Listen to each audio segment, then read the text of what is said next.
Welcome back, everyone, to another episode of Freaky Tales. And as you can see, I have my good friend right here, Afro, someone who is no stranger to this podcast. And I want to welcome him back by popular demand because a lot of you guys said, bring Afro back. I love the way he conducts himself. I love the way he speaks. I love the way he shares his knowledge in movies. His knowledge is just in whatever. So if you guys are not a fan of his music or have never heard of his music, definitely check that out. Afro, welcome. Thank you, brother. Thank you for having me, Tony. We're going to jump right into it. But first and foremost, I want to ask you, how was your record doing? Because I know it dropped on Halloween. Yeah, my Stu Bangers joint. I would have to say so far it's the most successful solo album or project that I've done so far in such a short amount of time. Okay, so it's done really well. So I'm awesome. Really happy. Yeah. Before we get to that, guys, you guys can follow Apple right there. His Instagram is on the page. If not, you'll see it on the description if you guys are not following him already. But I just want to give a quick recap, you guys, for those of you guys that possibly haven't tuned in to our previous episodes. One of our episodes that we talked about was The Devil Runs Hollywood. That was the one we did a few weeks back. Then kind of leading more towards today, pictures of the deceased loved ones. We talked about that. Then we talked about on another episode, the Codex Gigas, the Devil's Bible. Then we had freaky behavior. All these people that were having meltdowns after the election, and they were turning on their phone and going off on, expressing how they felt. Then after that, we spoke on dark energy. Then a couple of days ago, about 3 days ago, I spoke on aliens underwater, or in other words, aliens in the abyss. So we're going to stay on that subject. I know that a lot of you guys enjoyed that subject and kind of wanted a part two. So who else to bring other than my good buddy Afro? But before we do that, okay, there's something that I must do, something that I always do, because I do believe in blessing him whenever he's here. So with that being said, there's no way that you can go to a theater and not spend at least $60 in a fucking, a hot dog and popcorn and a large Dr. Pepper and candy, and then when they tell you your price is like $80. Yeah. And if you're taking about 3 or 4 people, it could be easily 120, about like around there. Here's the secret, you guys. If you guys want to get like free food, take your buddy. Say that I tell Afro, hey, Afro, you want to go to the movies? And then you go, yeah. And then I say, cool, I'll pay for both of us. Okay, you just get the food. It's a done deal. I'll pay about $25 for 2 tickets, and he'll pay about $80 for food. That's the way it goes. So with that being said, I got some things that I want to give him. So the next time he's at the movies, he can munch on them or his home theater. The first one that I want to do is an old school candy. Well, not old school. Well, no, yes, it is. It is. Pop Rocks. All right. When's the last time you had some Pop Rocks? It's been a minute, probably since I was around like 12 years old. Okay, don't drink them with a Coke, because that's the theory, Oh, that you just like you burst. Okay, and then Thank you, brother. This is awesome. Thank you. Another old school top 5 ghetto candies of all time, the Chico Stick. Okay. OG. Okay. Then with another old school one that I like to eat every once in a while. Not personally one of my favorites, but I will enjoy it every once in a while. And it's Butterfingers. Thank you, bro. Here you go. You always got to have it something at the theater, okay? Then these are like, has become my grandbaby's favorites. It was my children's favorites, and I like them every once in a while. Skittles, sour Skittles. One of my favorites too. Sour Skittles. I usually have those on a plane or when I go on a boat ride so that I don't get seasick. So then you cannot be in the theater without some red vines, some licorice. So now, growing up, did you call them red vines or just licorice? Me, red vines, personally. Okay. I think just because I was boom, boom, boom, right on the wrapper. Yeah. You know which ones I don't like are those Twizzlers. Yeah, I'm not a big fan of Twizzlers. Yeah. They taste a little more bland or less flavor or less. Yes. And then, cannot forget my boy's favorite. Ooh, Jameson. So there you go. We're drinking tonight, buddy. Yes. So before we do that, I want to... Thank you, bro. Thank you so much. You're very, very welcome. There's a beer that I like to have every once in a while. It's a German beer, and I used to pronounce it wrong all the time. I used to say Paul Anner, but the girl told me it's Paulaner. Paulaner. It's what they call the Hefeweizen or Hefeweizen if you're German. So I'm going to enjoy that tonight from the get-go. And I rarely ever drink on Freaky Tales, but tonight I am. Okay? And then whenever you're ready, you can fix yourself up a drink. And then I got my whiskey that I like to buy. And this is called Pendleton. That's what I tried last time, yes, right? That was smooth. It was smooth. Yeah, that one, I believe I was in Portland, and then somebody told me that it was from over there. He bought me a shot at the airport, and I took it. I enjoyed it. I liked it. I've been buying it ever since. And you know what? You can't go wrong for like $24 at Bevmo. Okay? So I'm going to take a little swig. I don't know if you want one. I'll right take now. a shot. Thank you, brother. Okay. So we'll do that. We won't get too tore back, but if I start slurring my words, we're going to end the show early, okay? So the last thing that I want to do is cuss an alien out. So, all right. Afro, you know what? 3 days ago, I went live, and I started talking about aliens in the water. I started sharing about how I've had dreams of how aliens are underwater repeatedly, like in my dreams. When I say repeatedly, bro, I'm talking about like every so often, every other day I was having dreams. And so I finally started looking into it, and I decided to make a episode of it.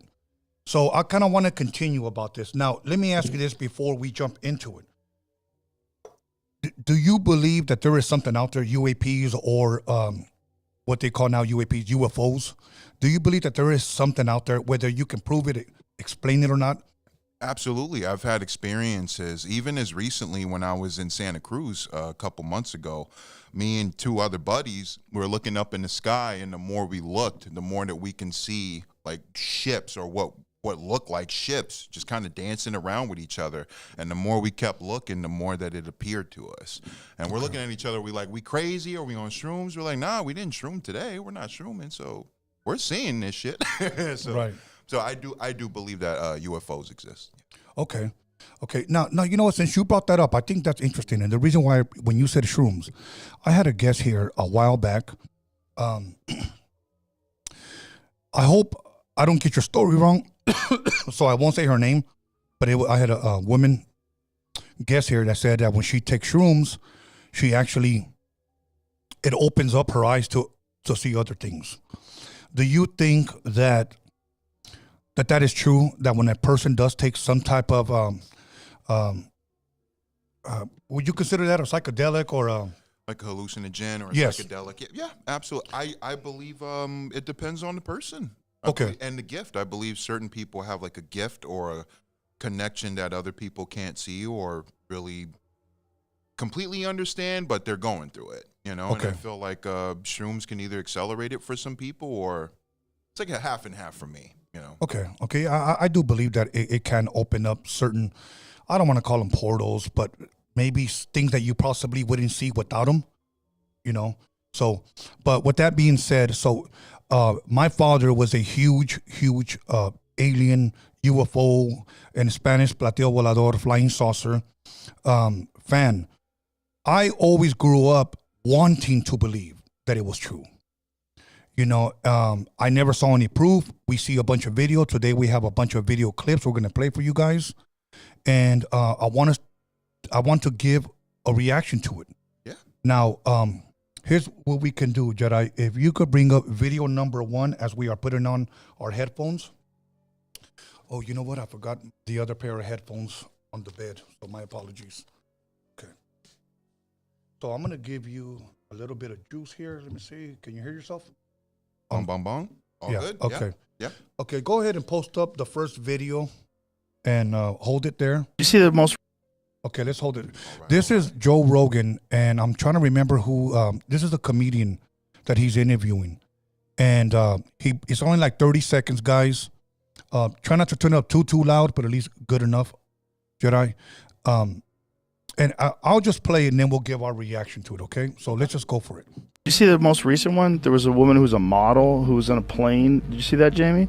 It just got released today. She got what they're calling some of the most compelling UFO video ever.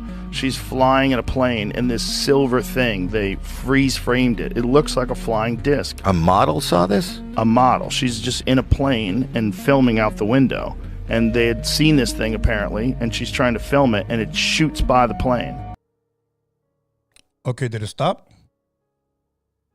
Did the footage, did it show? Okay, maybe I just caught it when I turned around. Okay, now go to the second one. Now we're going to play the video by itself. Okay. I'm trying to remember that comedian's name. Do you remember that comedian's name with the glasses? I would have to see. He was big in the 80s, but if anybody can remember, I had it on the tip of my tongue. But anyways, because I want people to check out the real episode, because that was Joe Rogan talking to him and saying how this model was on his plane and supposedly she caught this flying saucer. And I saw the footage, and I want you guys to look at the footage. So let's go ahead and play that. And then we have an actual picture of it. So here it is right here. Can you turn on that volume just a bit? That's good right there. Perfect. You're going to see it right about here.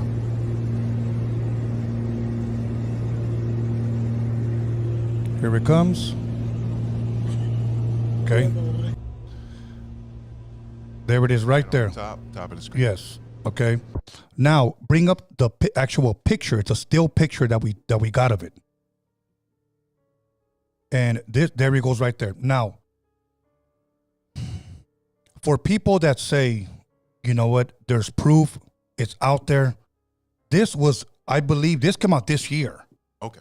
Okay. And so it was big enough, I guess, for Joe Rogan to talk about it. But this girl, I guess, was just filming, and this thing passed by so quick, you know, by the airplane, and people sent it to me because they know I'm a skeptic. Right. So they were like, you should do an episode, talk about it. What's your reaction? From what little you can see, Afro, is that enough proof? Is that good proof? I would have to personally zoom in just a little bit more, but from here, from what I'm seeing, yes, it could easily be CGI or computer enhancement. It can easily be even AI nowadays. Yes. But I would just have to see a little bit more in to see the shape of it. Okay, fair enough. Fair enough. Let's go to the next one. Okay. Let's go to the next one without and I don't like immediately debunking videos like that with the CGI angle, but most of the UFO footage that I've seen through the years have been really, you can tell that it's been like green screen or computer enhanced. Yeah. Okay, let's go to that one. What you're telling me is that okay, stop it right there really fast. Let me give a little bit of background of what this is. This is a man that works for, well, he'll explain it, but this is a 60-minute interview. And I cropped it down to at least 1 minute, and they ask him, are these unidentified flying objects real? And he'll explain it. So give me a little bit more volume on this one, if you can. Okay, we're good. Go ahead. So what you're telling me is that UFOs, unidentified flying objects, are real. Bill, I think we're beyond that already. The government has already stated for the record that they're real. I'm not telling you that. The United States government is telling you that. Luis Elizondo spent 20 years running military intelligence operations worldwide in Afghanistan, the Middle East, and Guantanamo. He hadn't given UFOs a second thought until 2008. That's when he was asked to join something at the Pentagon called the Advanced Aerospace Threat Identification Program, or ATIP. The mission of ATIP was quite simple. It was to collect and analyze information involving anomalous aerial vehicles. What I guess in the vernacular you call them UFOs. We call them UAPs. You know how this sounds. It sounds nutty, wacky.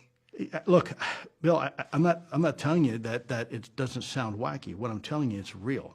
The question is, what is it? What are its intentions? What are its capabilities? What are its intentions? Right. What are its capabilities? Right. Those That are sounds freaky to me. yeah.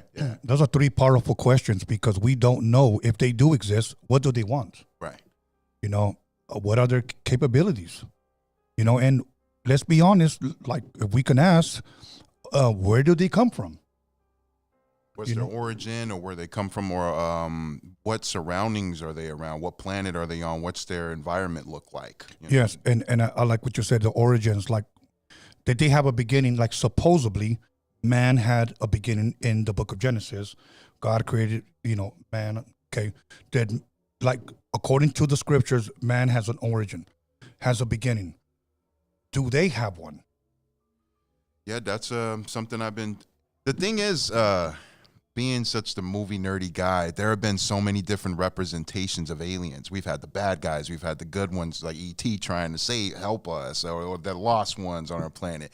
And for the most part, I know a lot of people would consider aliens to be hostile, or like our first encounters with them, they would assume that they're hostile. But to me, it's always been 50-50. Me personally, I would be a little freaked out. I wouldn't want to be best friends with an alien unless he showed otherwise. He was on some ET shit. He's like, I'm actually cool, man. It's all good.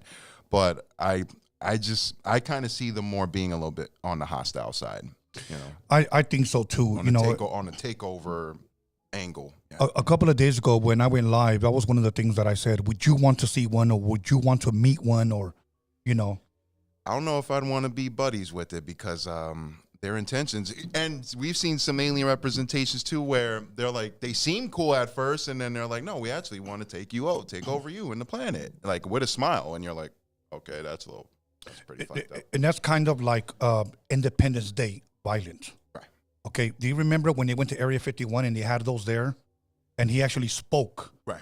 Okay, freaky, crazy scene. Now, growing up with my dad, I talk a lot about my dad because when it came to music, when it came to instruments, when it came to love songs, Spanish music, movies, comedy, film in general, my dad was a big influence on me. That was your guy. Yes, Yeah. Yes, absolutely. So we went to the drive-in in the station wagon, the entire family, to go see Close Encounters of the Third Kind. of the Third Kind. One of my favorites. It's one of my favorite movies ever. Richard Dreyfuss, an amazing actor. Yeah, Donald Sutherland, rest in peace. Yes, rest in peace.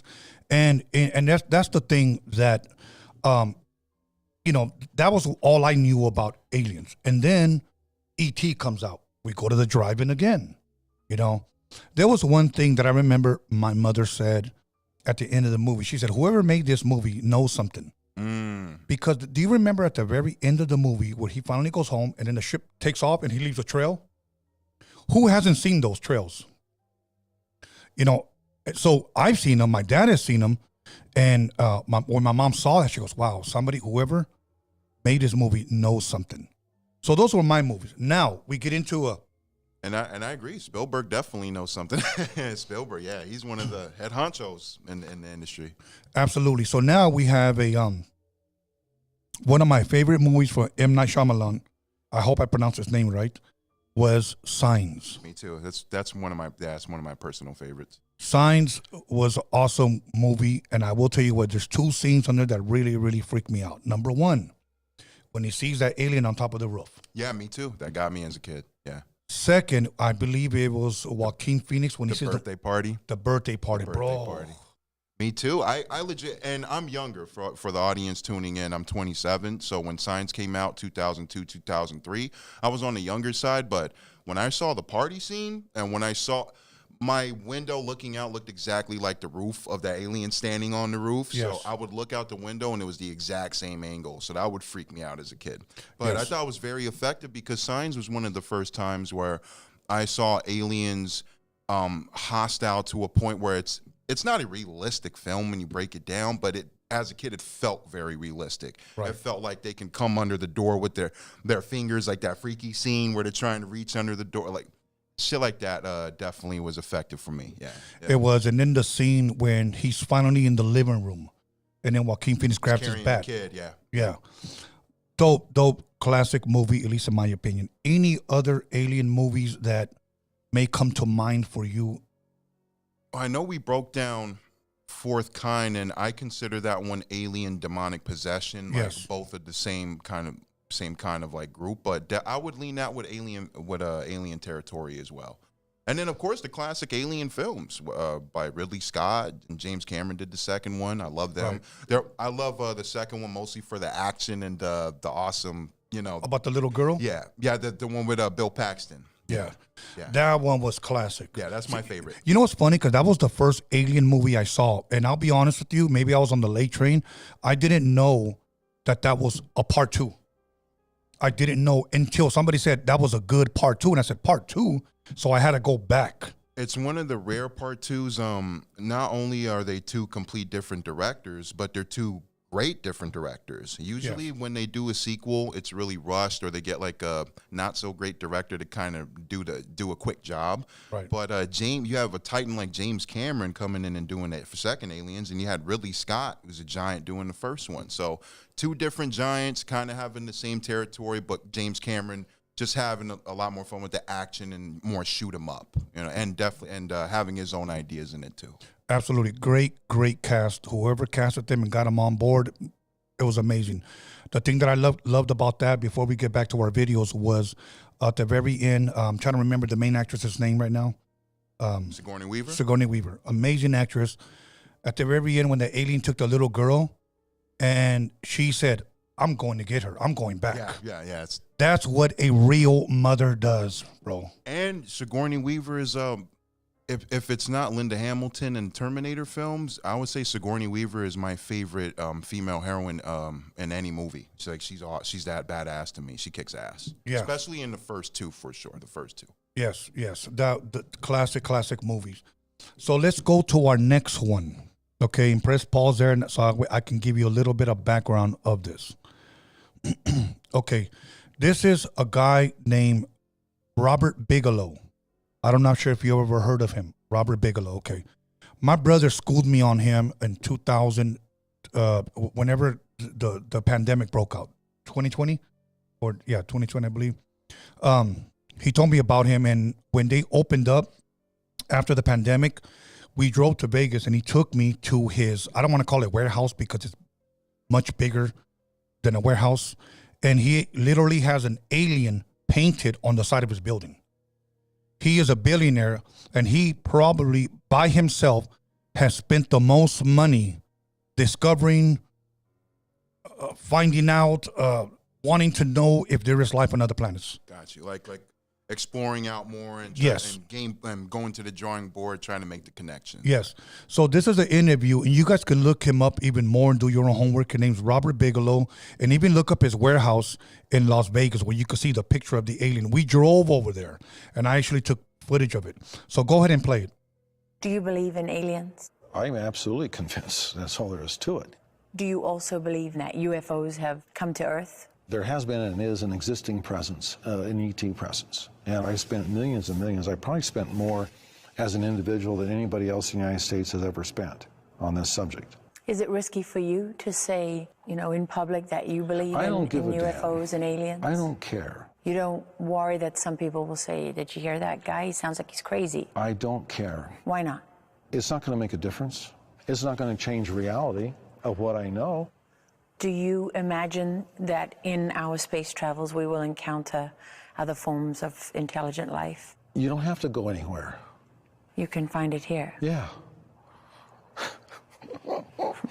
Where exactly? It's just like right under people's noses. Oh my gosh. Wow. The FAA confirmed to us that for years it referred reports of UFOs and other unexplained phenomena to a company Bigelow owns. He told us he's had his own close encounters, but declined to go into detail. Robert Bigelow's quirky, and he knows it, But when you have as much money as he does, no one, not even NASA, seems to care. Not even NASA seems to care. Yeah. He was just recently on, I believe, for his second time, or unless this was his first time, on Rogan. Like he was on there, and Rogan went on there. The thing that I enjoy about Rogan's show, one of the few podcasts that I do watch, is that he's a straight shooter. He doesn't hold back. He'll ask you the real questions, the raw questions. For an example, say, and this is just a hypothetical scenario, that say you got into a fight or an argument with a rapper backstage.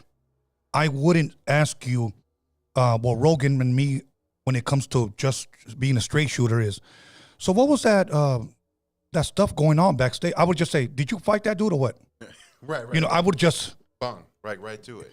Yeah. And that's one thing that I enjoy about his interviews. And he asks these people, have you been in contact with any of them? And he said, like, well, I don't really care to this. Go, why not? Why don't you care? I mean, you're here. Right. Why not give more detail or more, explain a little bit more, or help us understand a bit more? Yes. There was a movie that came out in the 90s, and it was called Fire in the Sky. Classic. That's one we forgot. Yeah. That's one of the best alien films. Yes. And I covered that a while back. So let's kind of give a quick recap. I do want to say this. I did my own homework, and if anybody can fact check me, I'm okay. I don't have a problem saying that I was wrong. Okay? And you shouldn't either. But if you can fact check me, that's fine. This guy who claims that this happened to him, that he was abducted, has maintained his story all along, and everyone else that was with him as well, who saw the lights and who saw him come back. None of the stories have changed throughout all these years, and he's been interviewed and interviewed and interviewed. Now, here's the thing that a lot of people don't talk about, that when he did his first lie detector, he failed. Really? Yes, that's out there. Oh, wow. Now, he's always stuck to his story, okay?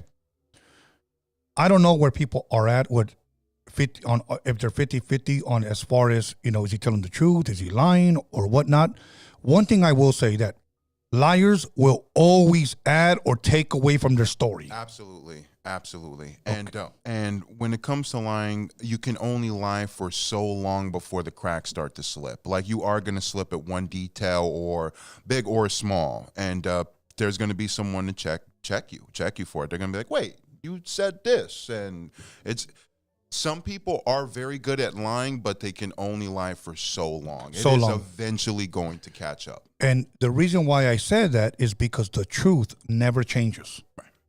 So I don't know if he ever took another lie detector test, but I know as far as his first one, he failed. Now, all the others that saw the lights, come up, and he went up to it and it took him up, or whatever, they all say this, their stories never changed. And even after they saw him again, their stories never changed. So,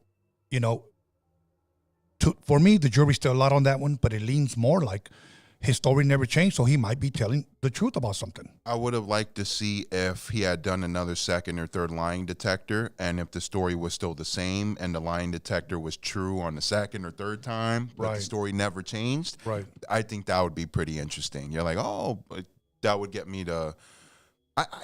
when it comes to abductions and stuff like that, I do believe there are some freaky stories out there that do sound very realistic with how they were tricked, or it felt like they were illusioned out or hallucinating, or felt like a dream, but they wake up and they have certain bruises that they can't explain. Like, some of those get me pretty good. But when it comes to the guy from Fire in the Sky, yeah, I would say the line detector thing. That's one thing I would go for first. Like, did he fail the second or third, or right?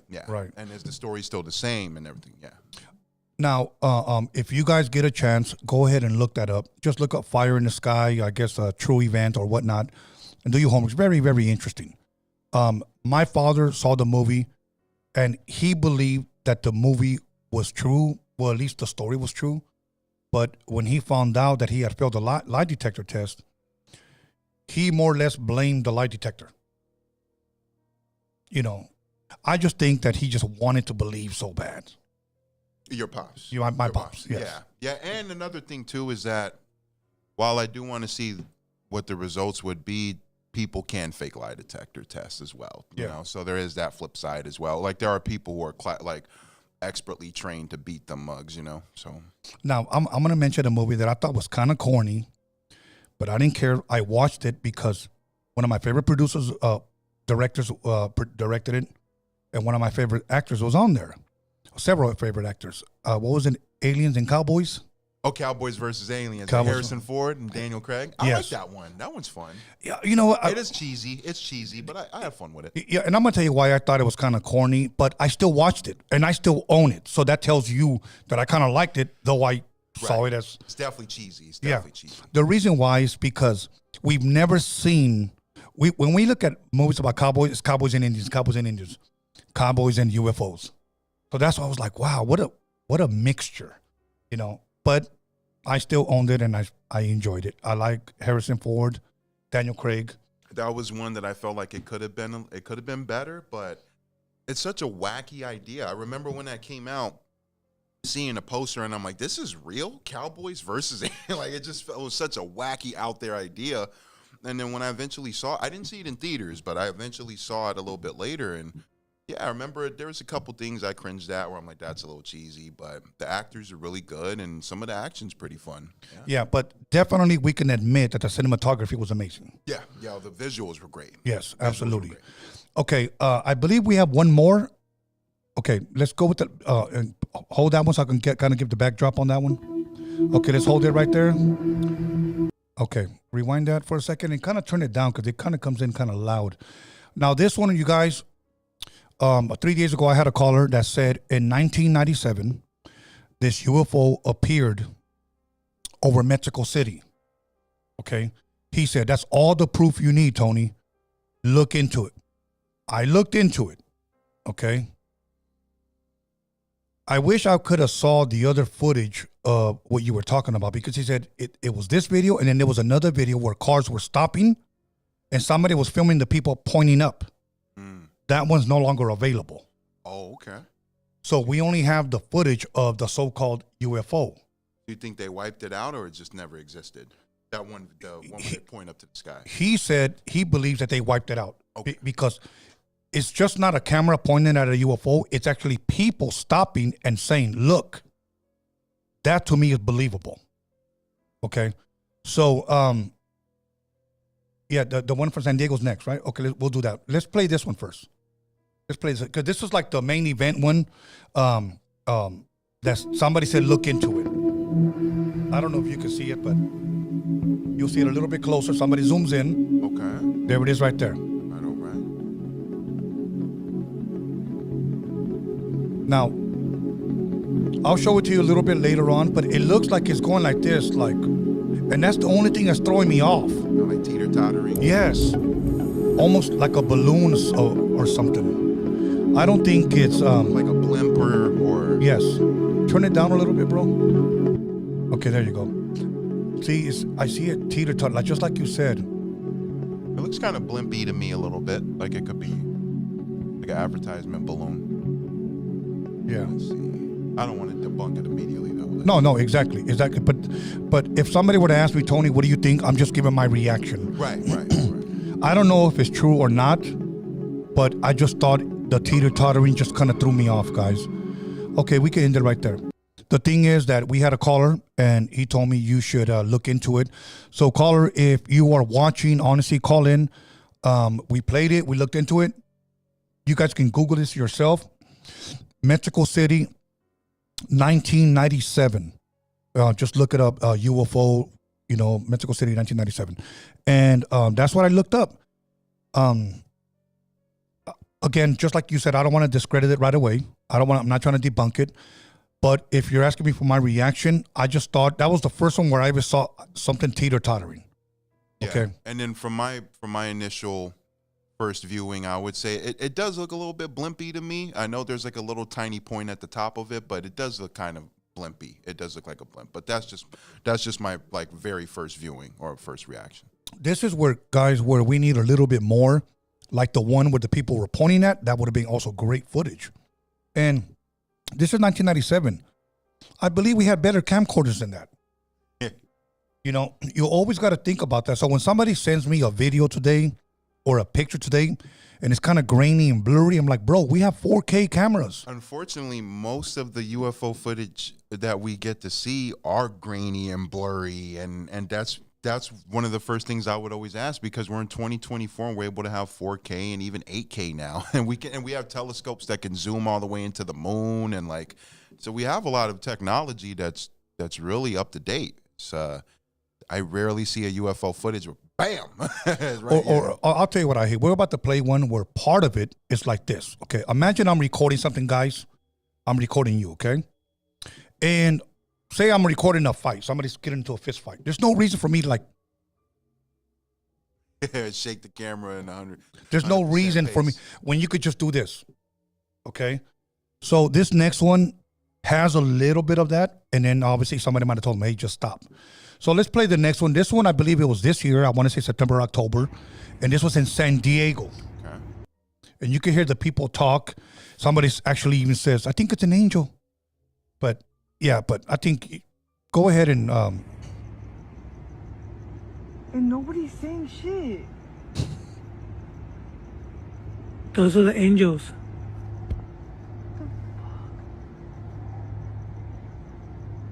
Now watch, and it starts shaking. Why did anyone... See, he kind of moves away. Like, what are you looking at? Or what are you aiming at? Then it comes back, and then one's tripping because one appears. Like, Dude, what the fuck? Dude, they're moving around. Yeah, Doesn't that's really fucking look creepy, CGI or dog. computer to me. no, watch. And then there's a part where it actually see that says better footage. Sarah, get out here. Turn it down a little bit. Jedi. Thank you. See, then it kind of comes down a little bit. Somebody said there were skydivers with, flashlights, and somebody else said that it could have been flares. If there were skydivers, though, I think they'd be falling a little quicker than that, though. I don't think they'd be staying in place like that for that long if they were skydivers, because they think they'd be falling a little quicker. Absolutely. And then the only explanation I could think of is a light show, but where would the light show be coming from? Right. Is that like an amusement park? Is that like a Disney kind of thing? Yes. But that's the other thing I could think of. Other than that, that's pretty freaky. Yeah, other people have said that it was what was that? What they said? Hold on a second. Jedi, how many did you send me? Okay, so it's the last one. Is it the You Believe in Aliens one or no? Okay, because I got two of them. It says,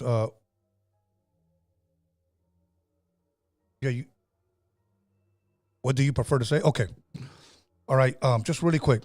Somebody else has said that there were possibly drones. Drones, okay. I can see that. Some drones do have like the lighted flashlights attached to them to get like better lighting. Okay, we can take these off for meanwhile because we're done with these until we take some calls because my ears got hot on those. Okay, we had a poll. We asked a question, and what do you prefer to say? In other words, do you prefer to call them UFOs, UAPs, aliens, extraterrestrial? Okay, so it was up to 30 minutes. We had 106 votes, and 68% went to UFO. Okay.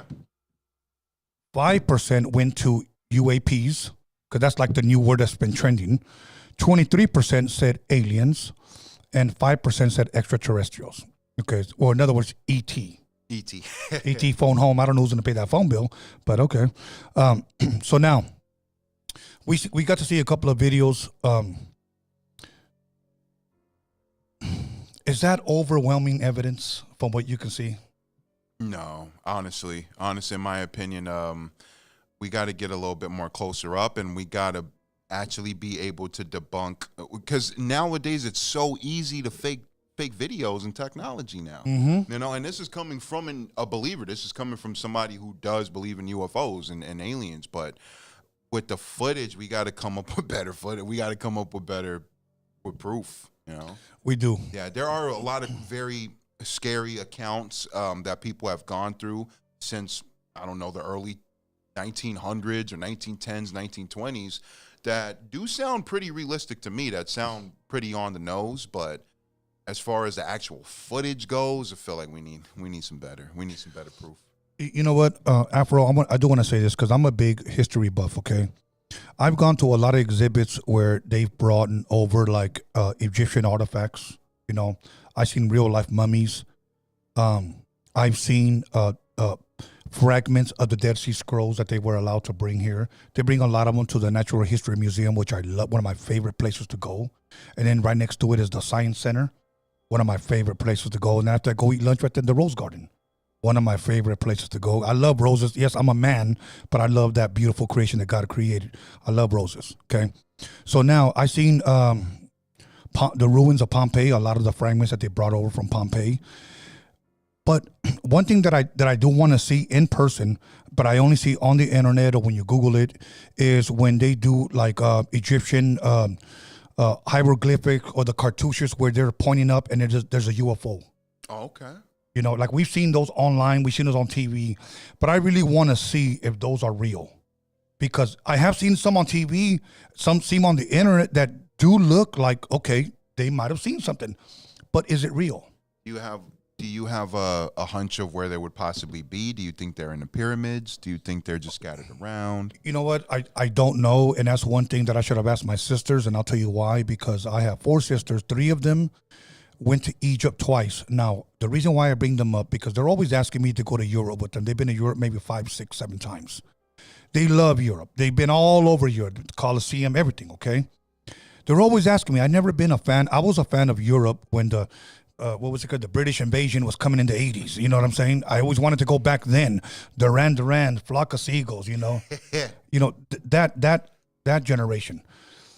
But they took one trip to Egypt. And they said this trip was better than all those times that we went to Europe. Wow. That's saying something. You know, they say Vegas is a city that never sleeps. They told me, no, it's true, Tony. Egypt is a city that never sleeps. He said, it's beautiful out there. The people are beautiful out there. He goes, even I've never been, and that's always been on my list. Yeah, same here. For me, I'll be honest with you. You guys can hate me or unsubscribe, but for me, it's Israel and Egypt. When I go, I need to make it a 10-day trip. I want to be 7 days in Israel, 3 days in Egypt, and come back. All my buddies that have gone to Egypt have told me, you don't want to spend no more than 2 to 3 days over there. That's it. That's the it. max. After that, you're like, all right. Yeah, but they've all gone to the pyramids. They've seen the hieroglyphics, and I told my sisters, did you guys see anything like that? And they said no, but they said they are building, I think it's like $1 billion museum to host all the Egyptian artifacts, like everything that they discovered. I'm a big fan. I don't know if you ever heard of the archaeologist Zahi Hawass. Zahi Hawass. Yeah, they call him the Pharaoh of Egypt. He's the awesome archaeologist. I hope I didn't butcher his name, but it's Zahi Hawass. He is an awesome archaeologist. He actually had a show at one time where he was taking people in to the pyramids, okay? I forgot how old the pyramids were, but I think they dated, maybe 5,000 years. I'm not sure. Fact check me, everyone. But it was funny. He took a group of white college kids, okay? Somebody in there hit up 1839, and this white college kid said, oh, my God. Somebody from 1839, he goes, you're in a 5,000-year pyramid, and you're crying, 1839. Like, wow. And that's somebody just tagging it. So I can imagine it being older.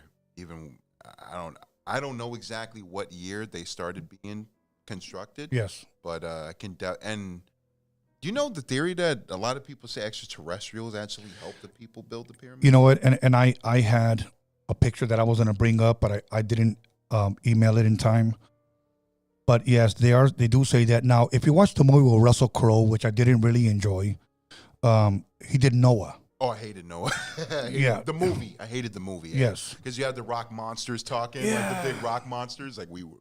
See, those are supposed to be the Nephilims, the fallen ones. Right. Helping them. So, honestly, man, I think the wisest answer that I can give you, Afro, is that I don't know who built them. Now, Here's my thing. Let's just look at it like this. Okay, you guys? Let's take it from a Bible perspective. Okay. Joseph was the son of Jacob, surnamed Israel. He was sold by his brothers into slavery to the Ishmaelites. The Ishmaelites sold him to Potiphar, and he became, if you will, an Egyptian slave. He interprets Pharaoh's dreams. Pharaoh makes him the second most powerful man of Egypt. Joseph brings his family, Jacob, and his 11 brothers, because he was one of the 12 tribes. So they come in, this Pharaoh passes away, another Pharaoh arises. This is according to the scriptures that I'm giving to you guys in a nutshell. Another Pharaoh arises that doesn't really want to deal with the Hebrews, so you know what he does? He turns them into slaves. So they were slaves for 400 years. My question was, were the pyramids built then?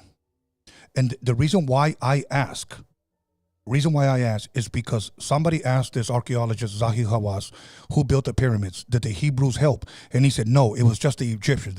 So that's been the debate. When the Hebrew people were there, did they help build? He says, no. He said the Egyptians did it all to themselves. Now, fine. I don't have a problem with that. I don't have a problem with that argument. I don't know. I'm just telling you according to the scriptures and the question that they asked this archaeologist.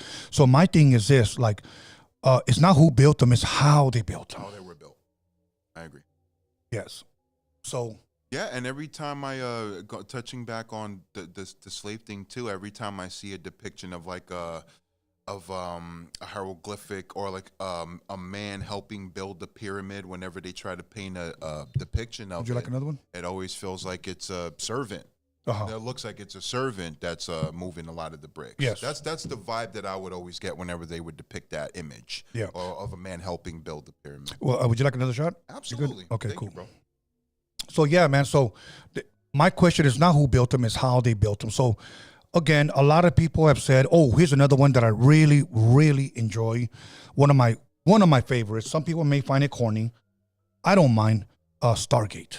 Yeah, Stargate. Your brother loves that one, right? Or one of your brother loves Stargate?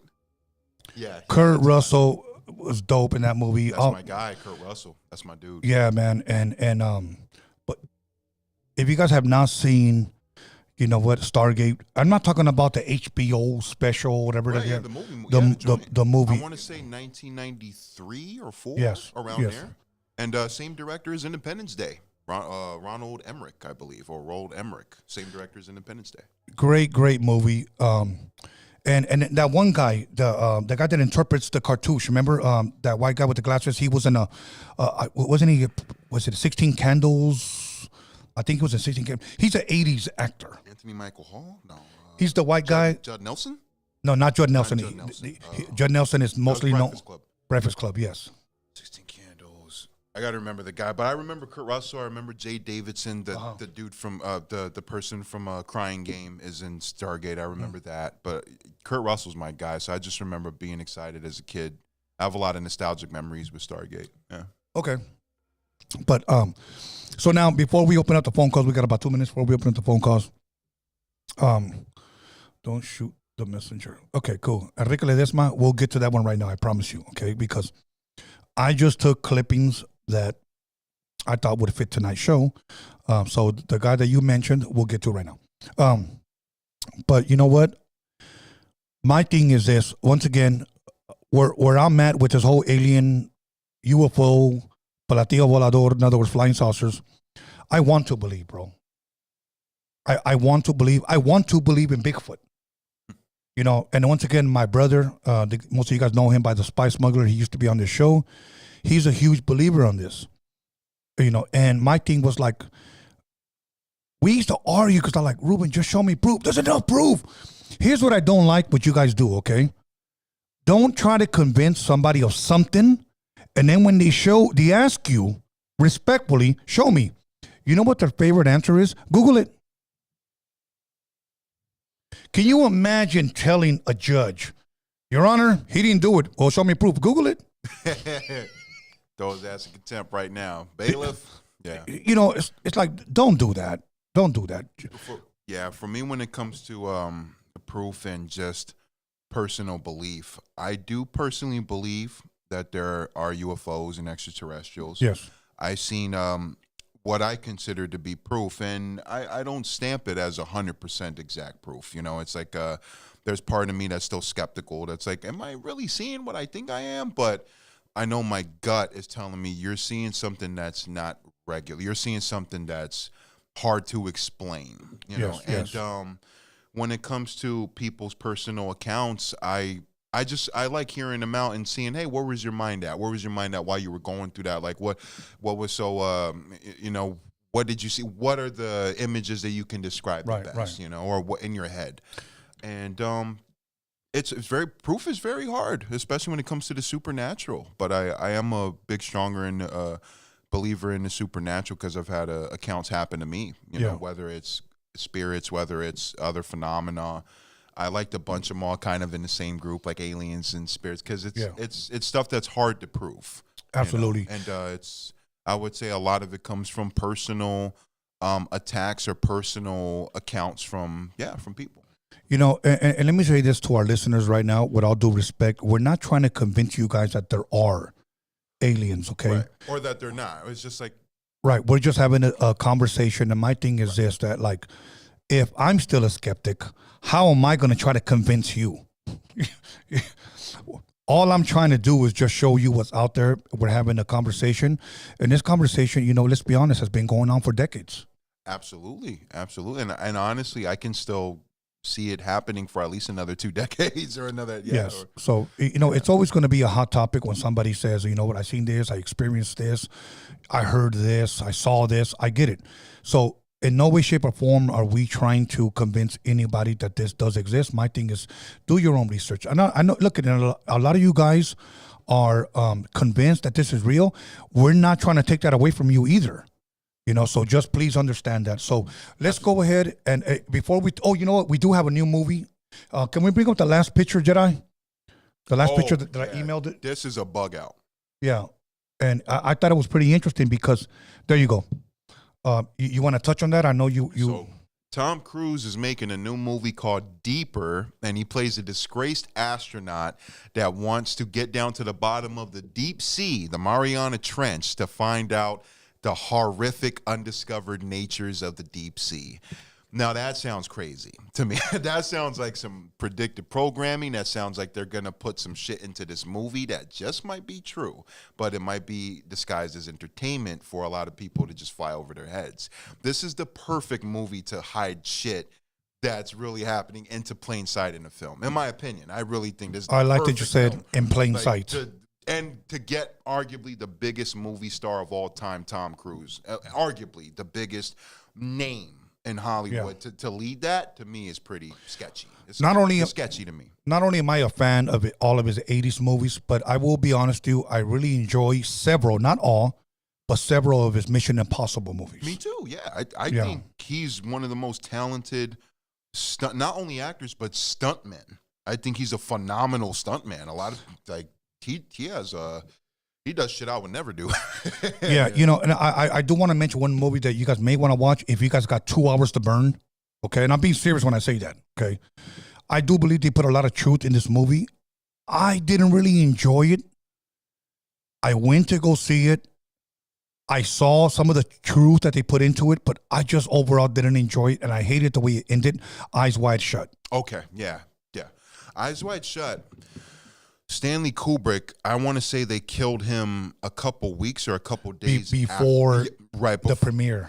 And it has been found out, it's a fact that a lot of footage was cut out of Eyes Wide Shut. I want to say at least an hour to 45 minutes was completely cut out.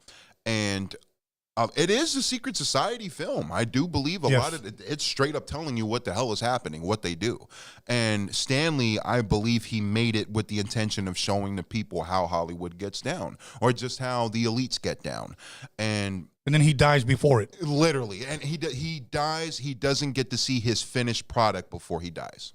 Okay, Tom Cruise's wife at that time, what was her name? Nicole Kidman. Nicole Kidman. The whole hype of it was that you're going to see her naked for the first time on footage. Okay. And it starts off with her butt naked. And then she has a really graphic scene. She has a sex scene with another guy.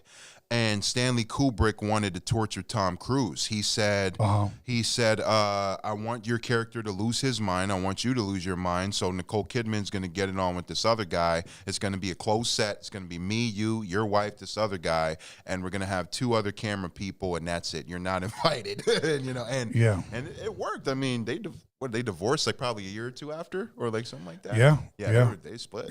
Shit didn't work out. So Stanley, as much as I love his films. He was a psycho. And I do believe he knew the secrets. And Eyes Wide Shut has always, to me, been one of the bigger examples of putting it right out there. Like, that's a movie you can see and be like, that's how they get down. That's how they get down. That's how they do it. Mad orgies. That's how they do it. The masks, the ballroom masks, the capes, the hidden identities, the cape, all that shit. That's how they do it. Yeah.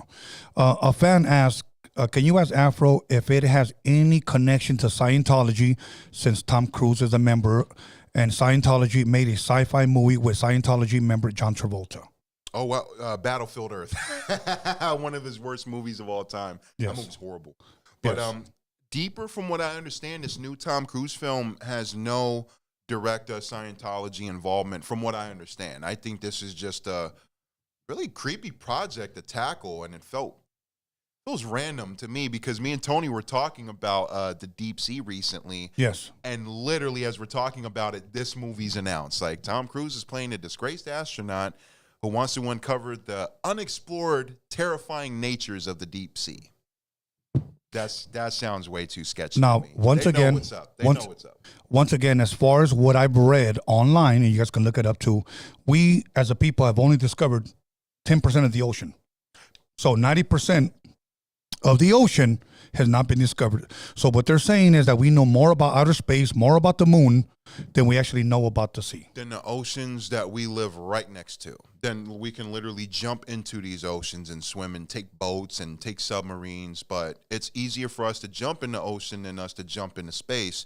But they're saying that space is more discovered than the ocean that we live right next to. Crazy. That makes no fucking sense to me. No, it makes it's no like, sense. And it's like you would, and I know there's their reasoning of why we can't go so down there is because of the tons of pressure, the amount of temperature changes, and how hot it is down there, how dark and how cold, and how it can smush us to tiny bits. Yes. But then you have guys like James Cameron, and then you have explorers Yes. that have been all the way down there. And there were two guys in, I want to say, the 60s or 1950s that reached all the way down to the deep sea in a wooden boat before the window started to crack and then they started rising up. But you had guys who got all the way down there in the 50s or 60s. We have the technology way above that since then to go down there. Case in point of James Cameron. So what my point is that I strongly believe they're hiding the hell out of whatever's down there, because I believe through all these years they had plenty of time and technology to find out what's the next level under there. And me personally, I always believe there's like an Atlantis or a lost city underwater. And to me, it would explain a lot of the hard pressure that we can't crack past. Yeah. You know, like a lost city or another, I wouldn't say portal, but another world kinda. Absolutely. And look, and that would be amazing to find out, you know? Now, let me ask you this. I know we're kind of moving away from the subject, but my thing is this, like the Titanic, okay? James Cameron has been down there several times. Yeah, tons of times. Okay, tons now, of times. I'm going to ask you a question. Jedi, if you don't mind, can you grab me another one of these right here? I appreciate it. Yeah, Cameron's been down anything there else you need? Would you like another Dr. Pepper over there? Okay, she's good. Now, here's my thing. If James Cameron called you, and say his publicist called you, Afro, how you doing? You know, James Cameron is a big fan of yours. He loves your music. He loves, your interviews. He saw you on Freaky Tales, blah, blah, blah. He's going to go visit the Titanic one more time, but he wants to bring you along. Would you be interested in going with him? You will be gone for at least 5 days. I would say, Mr. Cameron, it's an honor. Thank you for listening. But I'm black and Mexican, and both of my sides don't partake on these kind of missions. We say, hell no, but thank you for the opportunity and thank you for the thought. But I'm not going down there to see a giant-ass mutated octopus that wants to kill us, or fucking Godzilla or Loch Ness Monster, Yeah, or Gazuki. I'm good. Mr. Cameron, best of wishes. Okay, now let me ask you this. Now, I'm going to be honest with you. What is that? Is it claustrophobia, where you can be like in a small room or something? Right, yeah. So when you feel like the walls are closing. Okay, I have that. I'm going to be real with you. And I'm afraid of heights, bro. It's hard for me to be high up and look down, or sometimes even look up at a humongous building. I can't stand over a cliff or look at like cliff view or anything. That freaks me out. I can't do that. Now, the water going under, I can't do that either. What about you? I have a phobia of the deep sea overall, like Mariana Trench, and just how it's constructed and how there's a dead end, like where you can't get past it. That's what always freaked me out.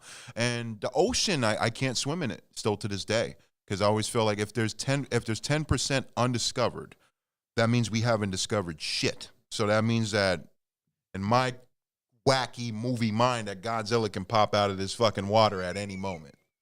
That's just me. That's just you. And I'm with you. I'm a swimming pool guy. Swimming pool. Absolutely.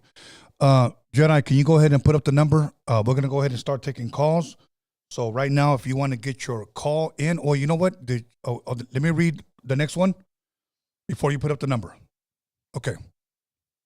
So we did another poll 21 minutes ago. 72 people voted. Do you trust a polygraph test? I do. No, I don't. Maybe.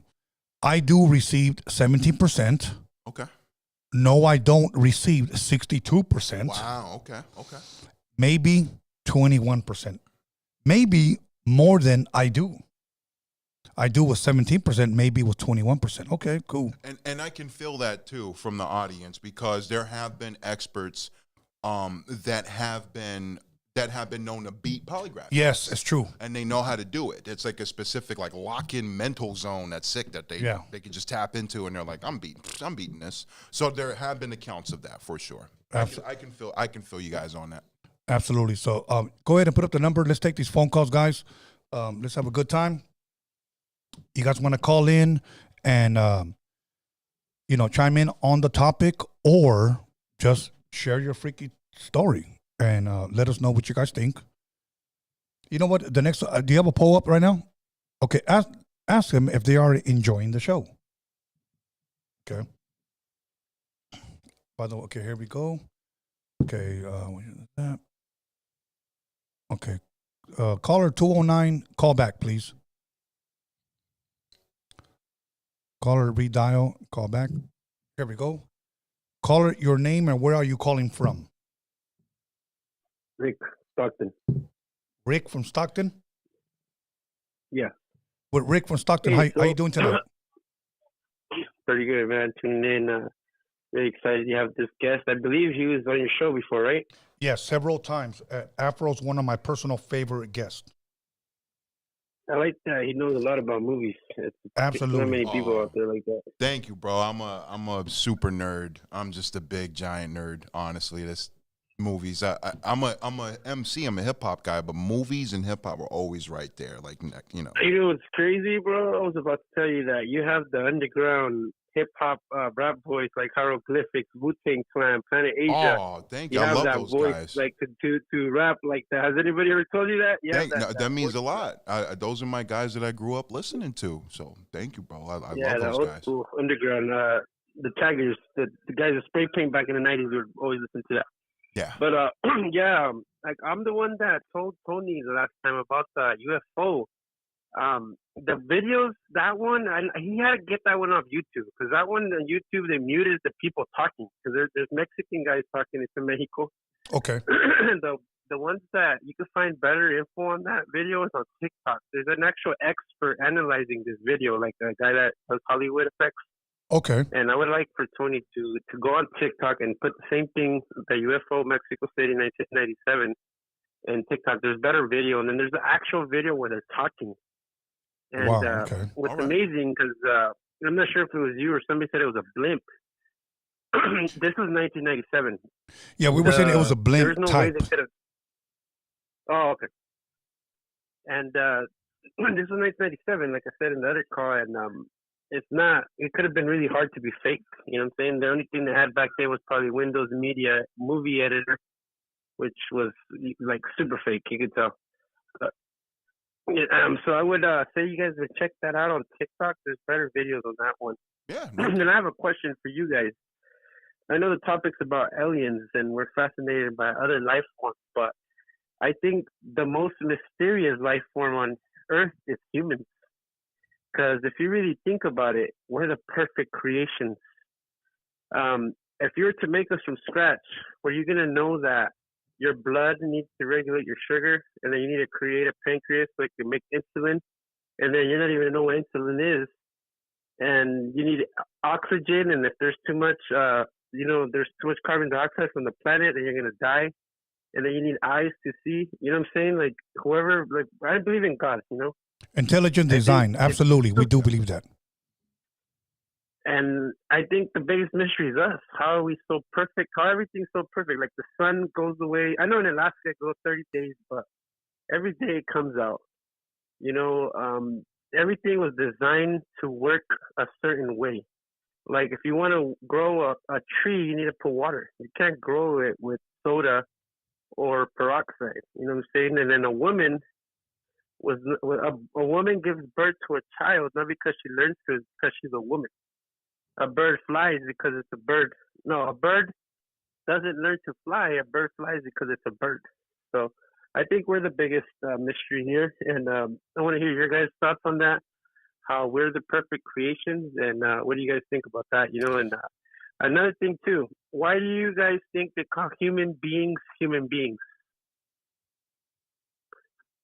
Damn, you got me on the stump there. I would say a lot of people are fascinated by the supernatural phenomenon because there's not too much proof of it, and there's been a lot of speculation and a lot of personal experiences through the years, and a lot of us haven't been able to really pinpoint or tap on the exact proof of why supernatural occurrences are happening. Now, that's just people's minds overall being more fascinated by the supernatural, whereas not looking at us completely as humans. Now, humans, I think what fascinates me the most about humans is the ability of how different we are, even though there's a lot of similarities as far as like built, like body, like skeletons. We're all skeletons at the end of the day. Yeah.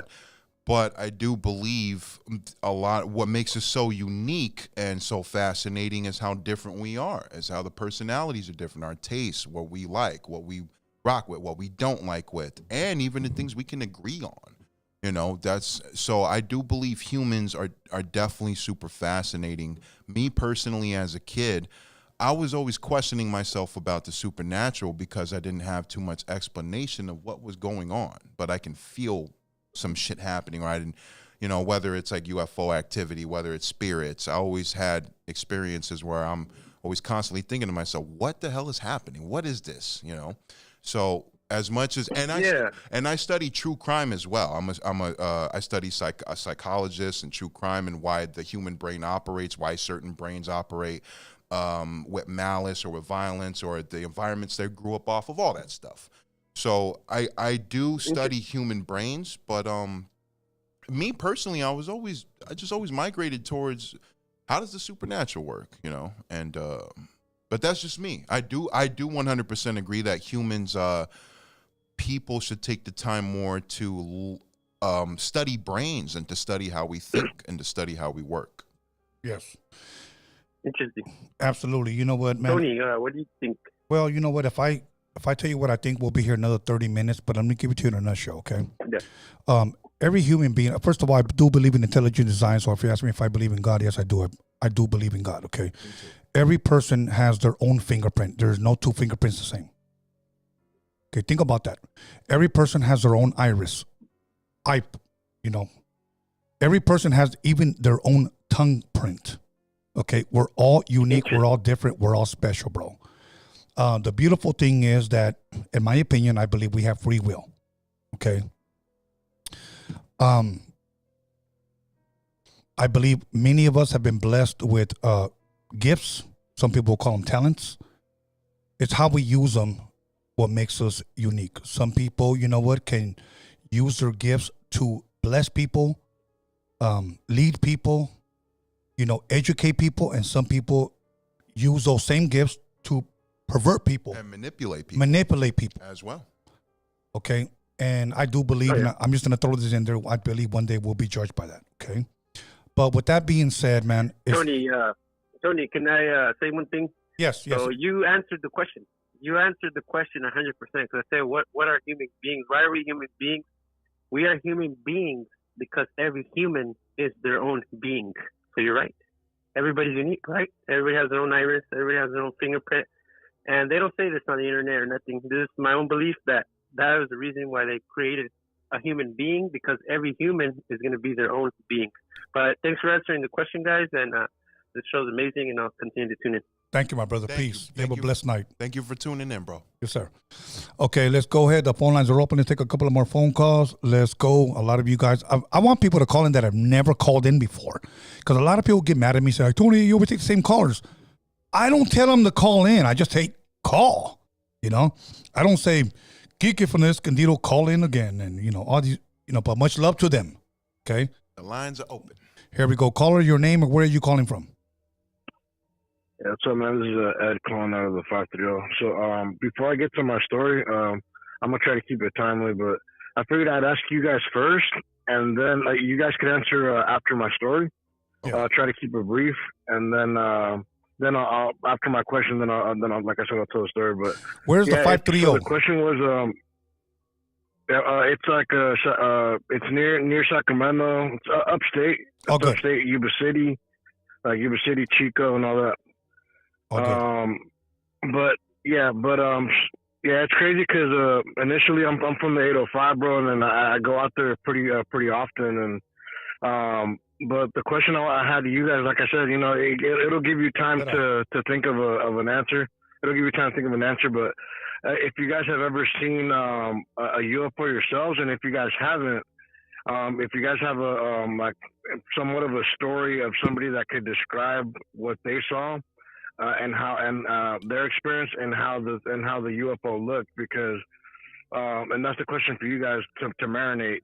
But my story, which is unique, is that I don't think it's unique because there's been other people that have seen it, but it's weird, man, because I could describe it the best way I can. Like, this was back in the day, so early 2000s when we're heading to the 805, but there's a back road way too. Like, you get off of the main highway, you can take the back roads out there. And it's like all mountainy, like just mountains and stuff. And it was crazy because it was like me and my whole family. And I might have been like 10, and probably like between 10 to 12. And then that's the same age range that my brothers were with that saw it too. Because not only did I see it, but I turned around. I was like, "Did you guys fucking see that too?" And apparently my brother, my two younger brothers saw it too. But the way that I could describe this UFO, because it was probably around 1 to 2 a.m. around the mountain area, like I said, headed down south, and but like I said, it chose a remote area to make its presence. And what's weird is that I didn't feel anything sinister. But it was weird because I just looked to my left, and all of a sudden this thing just pops up, like. And it's like I couldn't tell if it was I get this off of the Jordan Peele movie, which is a unique thing that I wonder if that could be like there you go, Afro. Yeah, I wonder you know what I'm talking about. If it could be like an animal, and then my another theory that I came up with the other day was I wonder if it's their version of a drone that they're controlling from wherever they might be if they're not in it themselves driving it, but. It was so weird because, like I said, this is the early 2000s. I had a little radio on me to listen to music at the time, so I was tripping out. Like, I was like, damn, that thing, it almost reminded me of the Jetsons because it's hovering in such a weird way that it looks like it's hovering in place, but everything else is moving past it. Like, you can see like us driving, we're probably doing 70, and we're going like, and that thing's keeping up with us. But it just looks like it's hovering. It doesn't even look like it's moving like in a left or right direction like we were. It was fucking weird. And the trippier part is that it noticed that I saw it because it's almost like a weird, like, I don't know if it's like a telekinetic or a mind thing, but it noticed that I saw it, and as soon as I saw it, I locked into it. I was like, oh shit. And it was like an oval, like that typical oval, like metallic, weird type of look. And then as soon as I could feel that, as soon as it noticed that I saw it, and apparently my two brothers saw it too, when we locked in and just stared at the thing, when they noticed that we noticed it, you could tell that it realized that we noticed it, and it immediately took off like seconds later. And the way that it took off made no noise. Like it made no noise. It left like a weird, like a dim little like white type of light, and that light itself only lasted like probably like milliseconds. It was like a snap and of a the thing finger. Took off like in snap of exactly, man. And it took off. It took off from like a weird, like a slanted like a slanted upward direction. Like if we're going upward, but not directly up. Like in the way I could describe it, kind of like in the shape of a slide. Like it went up in that type of direction. But that's pretty much my story. And then like then it gives you time, like to reply, I guess, to the question and what I said. Go ahead. I forgot the question, bro, because your story was interesting. Oh yeah, my bad. Pretty much like if you guys have never seen one UFO yourselves, if you guys have had a friend that might have described their experience if they saw one.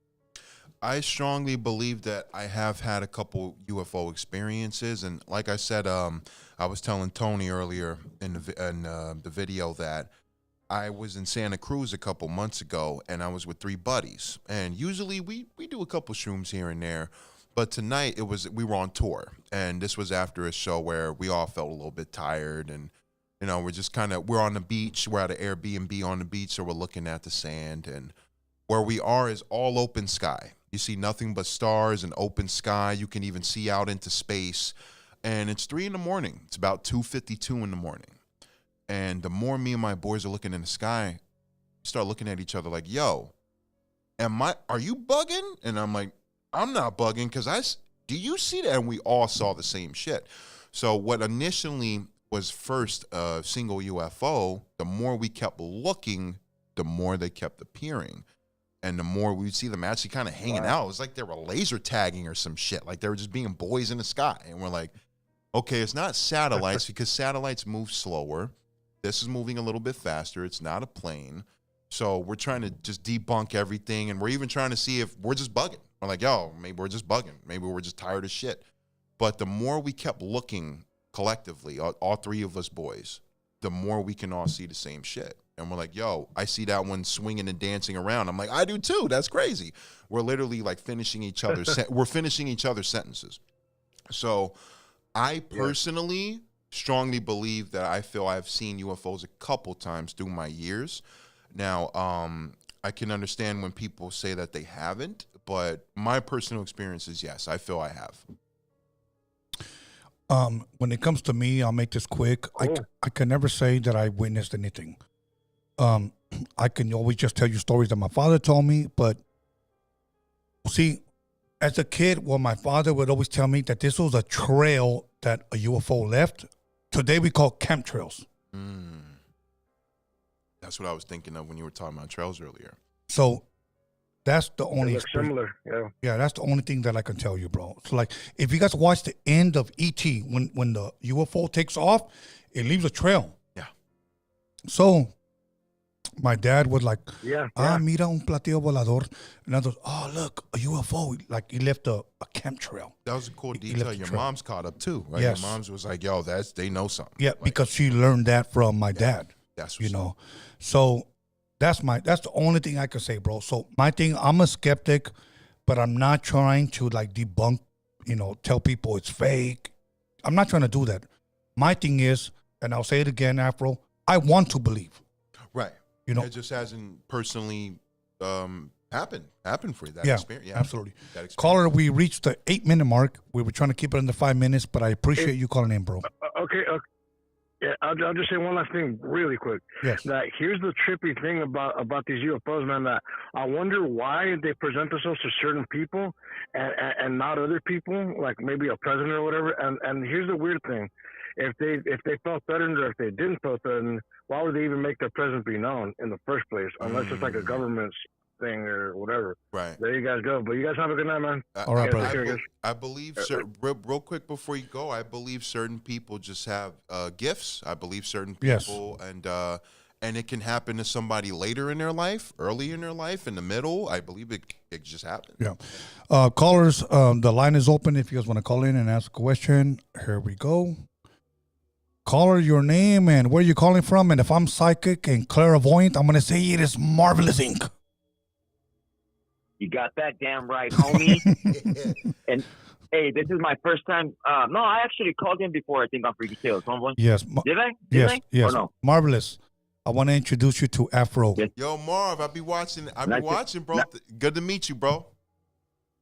Hey, I learned a lot from you, bro, already. So I thank you for everything you're presenting, homie. Thank you. Brother. That means a lot. Thank you, brother. Hey, yeah, I just wanted to make a statement real quick because I'm in the comment section, you know, and people are making random comments and shit. But the definition of human, right? What is the definition of human? What does it say? Tell us, Marvelous. A person that contains melanin, skin pigmentation. It's not everybody's human. That's the word. That's why I tell people look up the wordage, you know? Find out what these definitions mean that we're using. We're throwing all these terms around and nobody knows what the word or the term human means. Like, nobody knows. Everybody just assumes that everybody's equal. And no, since the beginning of time, nobody has been equal. There's nations above other nations. There's nations that were meant to take other nations under captivity. There's nations that have certain prophecies that they're living by still to this day, bro. And in this country, sad to say, now called this country, United States, we've been robbed of all that, of all our knowledge of what we're supposed to be doing, like our ancestry, and the technology that we should have, bro. Right. They robbed us. They dumb us down. Ask a kid today to name how many states we have. Ask a kid today to name a capital. You know, they don't know nothing. They don't know anything, bro. They were handed a packet and graded on it. That's true. It's sad. That's true. A lot of speaking from somebody who's 27, a little bit younger, I would even say the generation before, after me, it feels like a lot of them want the answers spoon-fed to them. You know, whereas yes, sir. I remember, even though I'm young, I remember being old enough to have to put your 2 and 2 together, to have to actually think, you know, and I do agree. A lot of the guys after me, the younger guys, they want it spoon-fed. You know, you know what, Marvelous, and I agree because you know what I appreciate on some people when they go out to the public and they ask people certain questions, like they'll give certain people questions and they'll say like, the Great Wall of China, what country is that in? And then they'll go, Australia? You know, like, like New Mexico, what type of money do they use there? And then they'll go, Bitcoin? That's crazy. Like, it's, oh my God. It's insane. It is insane, bro. 2-year-old should be able to say pesos. Pesos. You know? Right. All good, Marvelous, man. I appreciate you calling I was in, just calling in to just say that. Thank you, guys. You guys have a good night, man. Yo, it was good meeting you, brother. It was good meeting you, bro. Hey, you too. You too, bro. Blessings your way, bro. Okay, bye. Awesome. A lot of people don't know, well, you may not know, Marvelous is my co-host here on Freaky Tales. Yeah, I'll be watching. So, you know what? So, thank you, Marv. I'm subscribed to the channel, so I watch when Marv pops up. So, thank you, Marvelous, for calling in. It's a blessing. The phone lines are open. We got a few more minutes. Here we go. Caller, your name and where are you calling from? Hey, can you guys hear me? Yes. So my name is Tyler, and I'm from Cleveland, Ohio. Cleveland, Ohio, in the building. How you doing tonight? Yes, sir. I'm doing good. How are you? I'm feeling a little buzz. I'm sipping on this Pendleton. He's sipping on Jameson. I'm doing double. I'm doing the Pendleton and the Jameson. So I mean? I think this is my third glass. Yes, sir.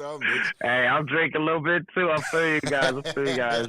But I try to keep it too long. I'm gonna keep it quick. So I'm in Cleveland now, but I went down to Florida when I was 13. And when we was living up in Florida, in the backyard, we had a trampoline. So one night, you know, I used to go in the back and just get my stress out. So one night I went back there, jump on a trampoline. It was late, probably like 2, 3 in the morning.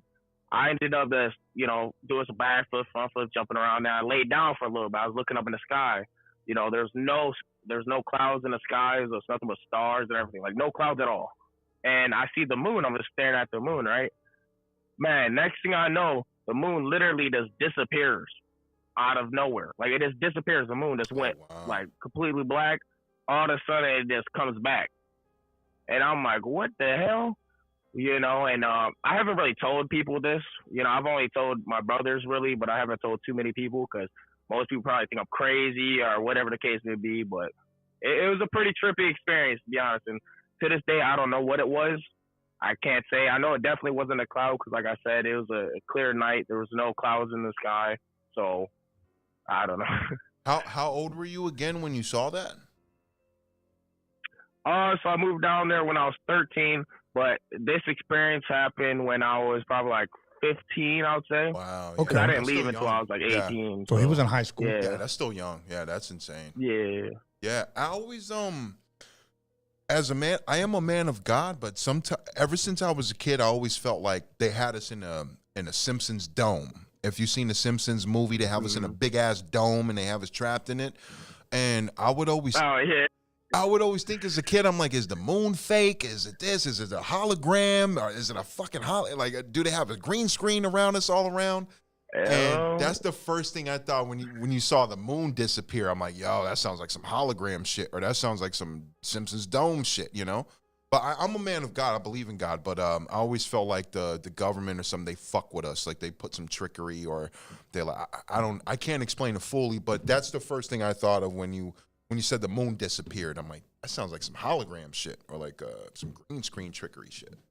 Oh, yeah, it's crazy that you say the man of God thing, right? Because to me at the time, you know, I was going to church a lot and stuff, so I thought maybe it was God, you know, like maybe God's like giving me a sign that he's up there watching me, you know, because I used to go back there, like I said, in dark spaces in my life, so, you know, maybe it was God, but then I'm like, as I'm getting older, I'm starting, you know, to branch out and open my mind up to other possibilities, and I don't know, to be honest, you know, but I do know what I saw, even though I was kind of young. I do know that it did vanish for a second and reappeared. And that is the craziest thing.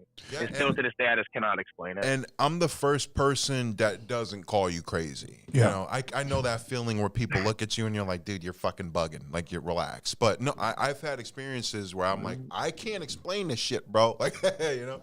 So I can see that, bro. You know what, caller and Afro, I'm going to say this. And this is the one thing that I didn't think about until what you just brought up. For centuries, we've talked about eclipses. That means the sun appears and something covers it for a while. Right. And then it turns black. Has anybody ever mentioned that could there be a moon eclipse?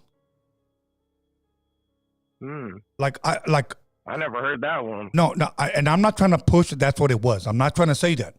My thing is that we've always talked about eclipse. Something covers the sun. Right. Has there ever been a moon eclipse? Something covers the moon. Like honestly, I don't know, but I just thought I'll throw that out there. I've never heard of that either, but that's sick. I mean, why not? Why not? Yeah. You think somebody? I mean, it can happen. Yeah, I never thought about that myself. Yeah. All good, caller, man. Thank you for calling in all the way from Cleveland, Ohio. Hey, to let you know, Cleveland, is that 3 hours or 2 hours from us? Where are you guys from again? Okay, right now we're 9:38. We're in Los Angeles. 9:38. So I'm just 2 hours ahead. 2 hours ahead. Okay, so it's 11:38. Actually, 9, 10, 11, 3 hours. 3 hours. So it's 12:38. Yeah, it's 12:30. I should probably get to sleep, but you know, bro, lately I've been my sleep schedule's been messed up. Look, bro, you know what? I want to say this. I want to thank you for staying up and listening to us, bro. That's what's up. That's all I'm saying. Much love, much respect to you, my bro. Yo, how far are you from Toledo? How far are you from Toledo? Toledo, like maybe an hour probably or so. I don't know. I gotta look it up on a map. It's random, but I got family. But I'll say like an hour. I got family out there in Toledo, so that's why it's random. But I just want to ballpark and see how far you are from there. I got some family in Toledo. Oh, okay. It's a small world. Hey, that's what's up. Thank you for calling, bro. That's what's up. Thank you, bro. And don't ever. No problem. Hope you guys have a good night. Don't ever let these people call you crazy either. You know, if you've seen the shit where you're two eyes and you're like, bro, I don't know how to explain it, but I've seen the shit. You know, that's it. Absolutely. Yeah. All right, my brother. Have a blessed night. Yes, sir. We out of here. Peace. Okay, we have a few time for like maybe 2-3 more callers. That's it. So if you want to get your call in right now. Here we go. Caller, your name, where you calling from, and right now I'm playing clairvoyant, and I'm gonna say, hold on. Is your name start with an F? Yes, it does, sir. Go ahead. What's your name? Fred from And where are you calling Soledad, from? From Soledad, my house, bro, not CB4. Let's go, my bro. Jedi. Hey, you guys Can I doing, get man? another Good one? to talk to you guys. Shout out to Marvelous as well, bro. Hey, no, check this out, guys. I was going to tell you guys some, and I've been wanting to tell you this for a while. You know how when sometimes we see something in the sky, and really everybody sees it sometimes, like it leaves, like you guys said, like a chemtrail or something, and then everybody says, hey, that's an unidentified flying object, right, or whatever. Yeah. But then somebody says, it comes out like all over the web or whatever, and they say, oh, it was a test rocket from whatever, from Houston or whatever it says, you know, they launched it, and everybody kind of buys that story, dude. Right. Nobody ever questions that, you know what I mean? Everybody just kind of, oh, okay, no, it was a rocket, it was a satellite from whatever. Right. We just tend to buy it. Nobody ever questions it. You know what I mean? So we're not, I believe that we're not really even sure what it is, to be honest, sometimes. Maybe it is an unidentified flying object, but they just kind of fool us into believing that it was just a test rocket or something. Yeah. You know? And honestly, that's one of the better explanations you could come up with to try to hide it. Or, you know, it's like it's a test rocket or it's a test subject or, you know, so I can see that. Exactly, bro, because it automatically is disregarded, you know? The other thing I was going to say, go ahead, bro. No, Fred, first and foremost, have you ever experienced UFO? You know what? I want to say yes, bro. But I'm not actually, you know what I mean? It's kind of hard, like you guys were saying earlier. It's kind of hard to prove, you know, but I want to say yes. Right. Because I've seen lights that nobody has an explanation for. Yeah. You know, and it just kind of, again, it goes, you know, nobody ever says anything, you know. But, I want to say yes. Yeah. But the other thing I was going to mention, bro, are you guys familiar with the movie The Tomorrow War? The Tomorrow War. With Chris Pratt, yeah. That was a couple years ago. Correct. Yeah.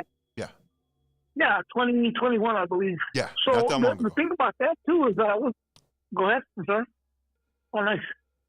I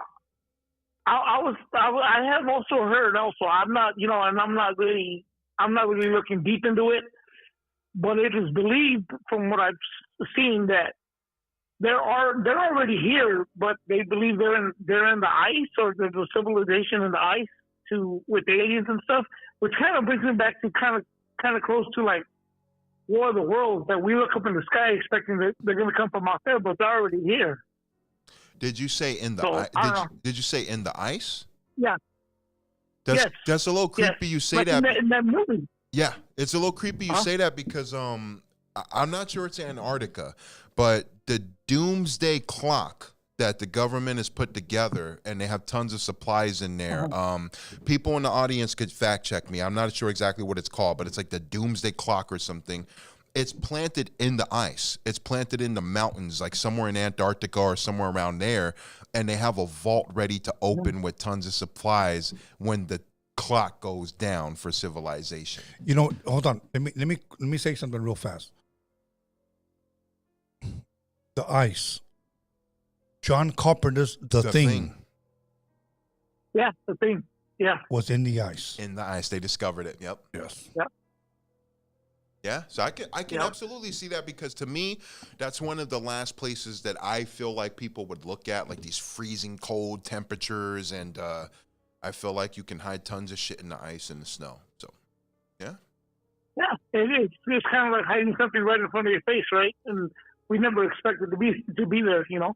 Yeah. But yeah, man, no, I just thought I'd throw that in, man, food for thought, guys. And really, that's it, man. That's all I really have, man. All good, Fred.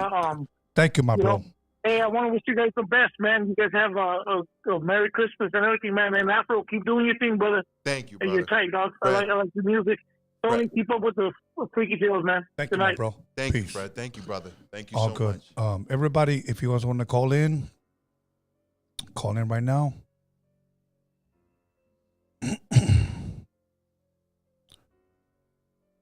Hold on. Let's go right here. Answer. Caller, your name or where are you calling from? What up, Tony. This is Jose from Yuma, Arizona. Jose from Yuma, Arizona. You know what's funny, bro? First and foremost, I want to thank you for calling in because all of our phone calls like out of state. Like, so that means, like, bro, is LA hating? LA's like, I ain't calling in, man. You know what I'm saying? Man, Good, LA's too busy doing something else, man. All good, my brother. Go ahead. Yeah, man. All right, so I want to mix a little bit of religion with this alien stuff, right? Okay, the fourth kind. So, okay, so that's the movie, right? The fourth kind. Yes. So check it out. Remember the fallen angels? Yeah, yes. What they would call the Nephilims. Yes. Yeah. Okay, so you know how God created everything, right? Yes. So did God create these aliens, or maybe these aliens are the angels that are reporting back to God, or what could these aliens be? Are they like in between messengers between our planet and their planet, or their world, or spiritual world, or that's crazy. I don't know. It's just weird. I mean, I do believe in aliens. I do believe there's something out there, you know. Yeah. So, bothering us. I mean, we had to get this acknowledged from somebody here.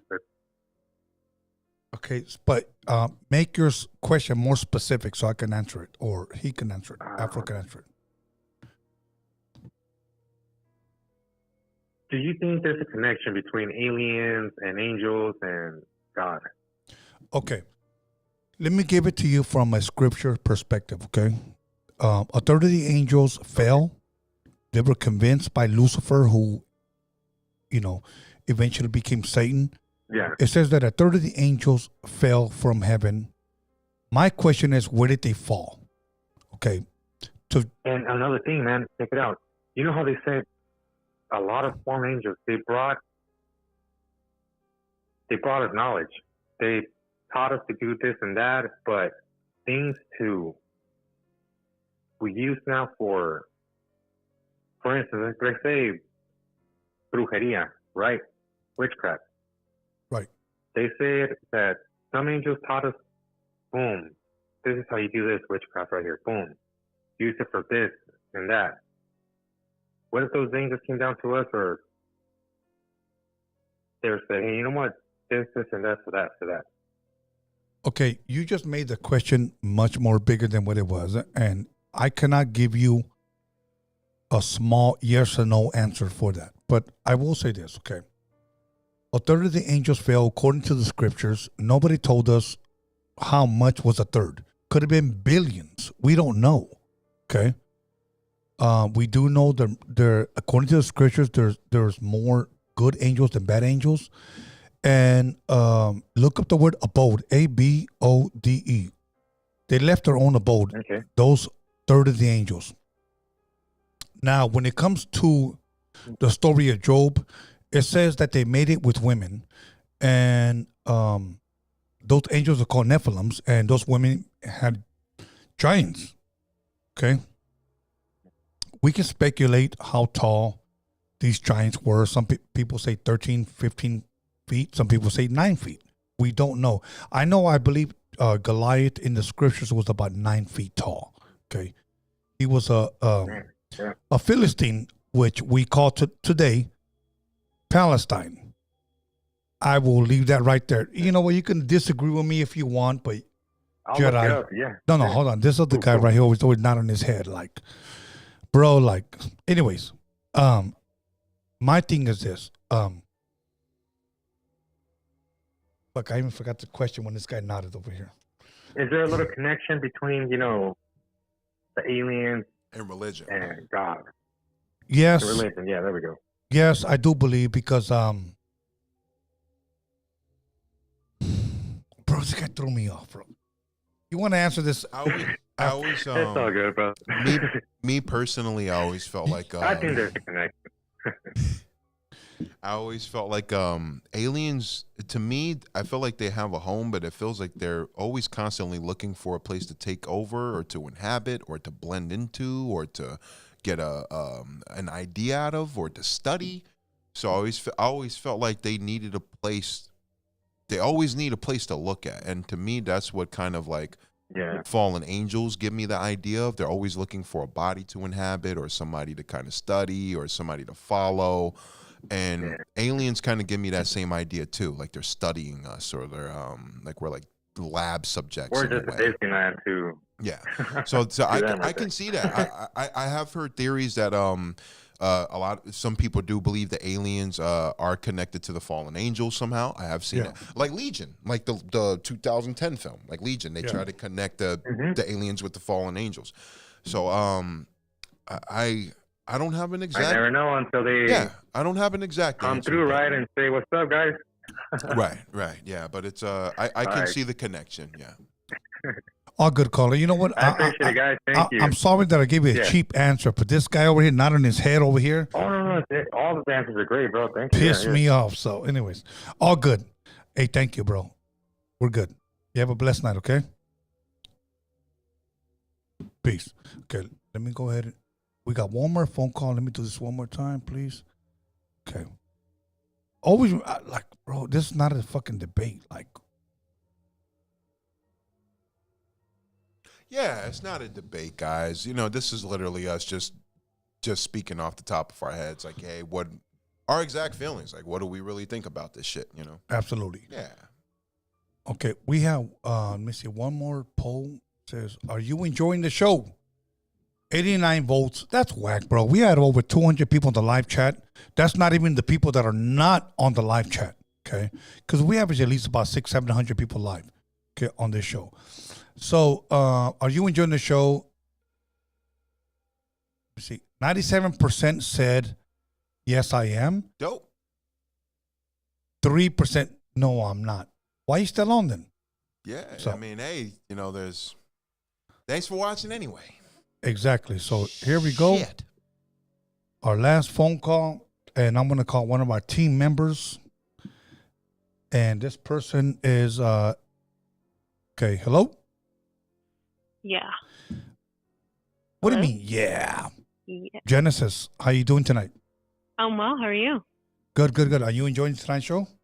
I am actually. It's crazy and interesting to hear the different callers call in, and I kind of want to encourage the last caller who asked about, you know, whether it was what things were in common with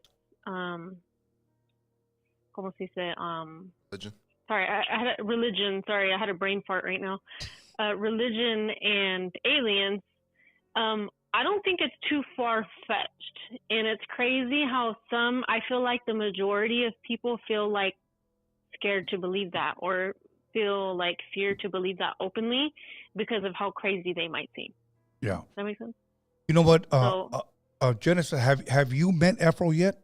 Or as far as online? I know you never met it in person, but online. I think we follow each other. Genesis Yeah, Rodriguez? No. Delgado. Delgado, yeah. I think we do follow each other, though. No, but have you Yeah. guys ever met over the phone? No. Okay. I don't think so. Okay. Good meeting you for the first time. Yes. Well, it's nice to meet you. Nice to meet you. Okay. Let me give a little bit of a background. It bugged me out when she told me this. She was a mortician. Who was? Her. Genesis? She just turned 29 years old. Genesis, how many years have you been a mortician? Please school my brother right here. Damn, that's crazy. I was mortician for 6 years. You got a strong stomach. I really do. You got a strong stomach and strong eyes. Yeah. Yeah, because I haven't personally have any mortuary or mortician experience at all, but I would say I've seen a lot of mortuary films, and I know that doesn't come close to real life, but it's a fucked up. Yeah, it's No, it doesn't. I went with a really good friend of mine to the the Halloween horror nights or whatever. Yeah. And we were walking through the mazes, and they were wondering, like, why aren't you scared? And I'm just like, this isn't real enough for me. It looks like paint. I see hearts every Like- day. I see intestines every day. Yeah, like it's nice Yeah. try, but Yeah. I mean, you know, Yeah. I give them an A for effort. So Now, It's very hard to desensitize you to blood and guts when you're literally a mortician. now, Afro Genesis, I do want to say something. Genesis has been releasing shorts on YouTube on her it's called Dark Secrets Podcast. Well, it's not, I don't want to call it podcast because it's not. She pre-records them and then puts them out there. But I do want to say something. And as a mortician like her, I told her this. I do want you to be a guest on her, one of her episodes. Oh, I'd love to. I'd love to. You know what I'm saying? Now, here's the problem. She lives in Bakersfield.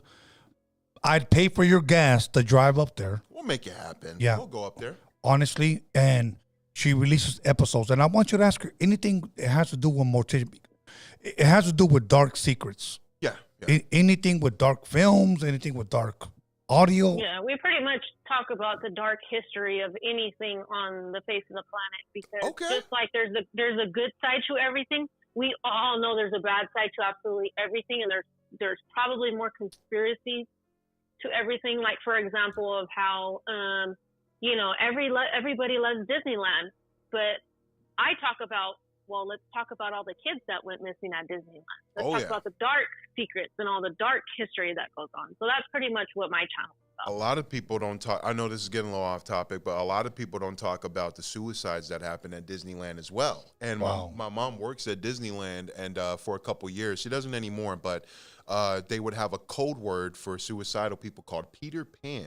And that's when people jump. Yep. So there are definitely, definitely a lot of dark secrets with Disney. Wow. Yeah, it's crazy. So, wow. I would love to be on there. That's awesome. I'd love to go on there. Yeah, I would love to have you on and talk about all that. Look, I'm gonna say something right now. Even though sometimes I may come off as a street fucking dude, sometimes, but I'm a fucking nerd, bro. When it comes to this shit, Genesis is a fucking nerd, and I mean that in the most it's a beautiful thing, bro. It's a great thing. I'm not I'm a offended. nerd. I'm a nerd. So there's nothing wrong with that. In fact, we show a lot more passion for the subjects that we're searching after, nerds. That's what I would say. I consider nerds to be very passionate people. They really care about what the hell they love. Absolutely. Yeah, and we're very passionate about what we speak about. Right. So I think that would be a super dope topic. And again, to get back on top, before we get back on topic, I do want to mention though that it is an actual fact that the suicide rates go up during the holiday season, and because we're in the holiday season, check up on your people, make phone calls, say hi, tap in, make sure people feel loved, because suicide rates, they skyrocket right now. So just check in on your loved ones. Holiday season is one of the toughest times out of any year for anybody that's gone through any that might feel alone through the holidays. So if anybody's feeling alone through the holidays, you could reach out to me. You could reach out to anybody you feel you're not alone. Comfortable with, you got me, and you got some people out there that'll happily, give you the time of day just empty out your heart. Absolutely. Genesis, thank you very, very much. It's truly a pleasure whenever you tap in. So I cannot wait for your episodes on YouTube to take off. So if you guys have not subscribed to Dark Secrets, Genesis, can you tell us how to look up Dark Secrets? Because it's spelled a little different. Yeah. So Dark Secrets is spelled on YouTube DARC, and then Secrets is CERETZ. So Dark Secrets. If you follow me on Instagram at Forever Genesis, you guys can also find my on in my bio, or you guys can just DM me and I'll send you guys a quick link. I'm currently on YouTube, TikTok, and Instagram as of now. Once we release episode 1, then we'll start to venture over to Apple streaming, Pandora, and things like that. You know what? And I always said this because I've helped to promote her YouTube. She's almost at 500 subscribers. When she reaches 500 subscribers, then she'll start releasing these episodes. Until now, she's just releasing shorts. And yes, I'm gonna tell you, Afro. Listen to her shorts. I'm gonna send you her shit. Yeah, no doubt. Listen to her shorts. Like 1 minute of fucking full information, and I'm like, bro, look, I'm gonna be real with you. I don't do good around mortuaries and respectfully amongst the dead. Right. So when she says, yeah, I would bathe them and I would do this and I would comb their hair and do their makeup, I'm like, no. Like, what the?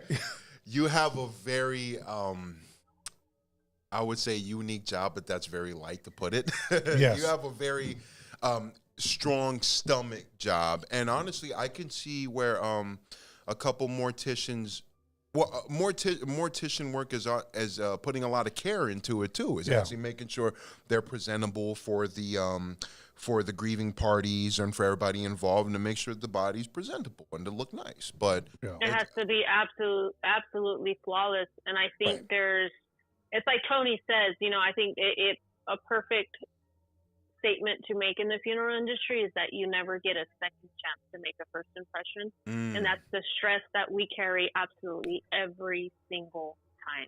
And honestly, mortician work is arguably the hardest ever, because it's not only the that what you just said, but it's also the imagery. It's also what you have to go through. And, we are actually considered the job field that we're in is considered a high stress job field. So we are actually on top of EMT and police department when it comes to trauma and stress. We go up, we're up top two. So first would be ER doctors.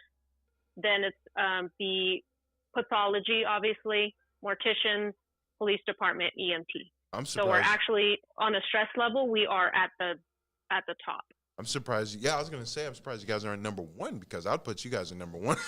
Yeah. Well. Yeah, because it's one thing to be the EMT to discover the injuries or the person in peril, but it's also to be the person operating on the person. Yes.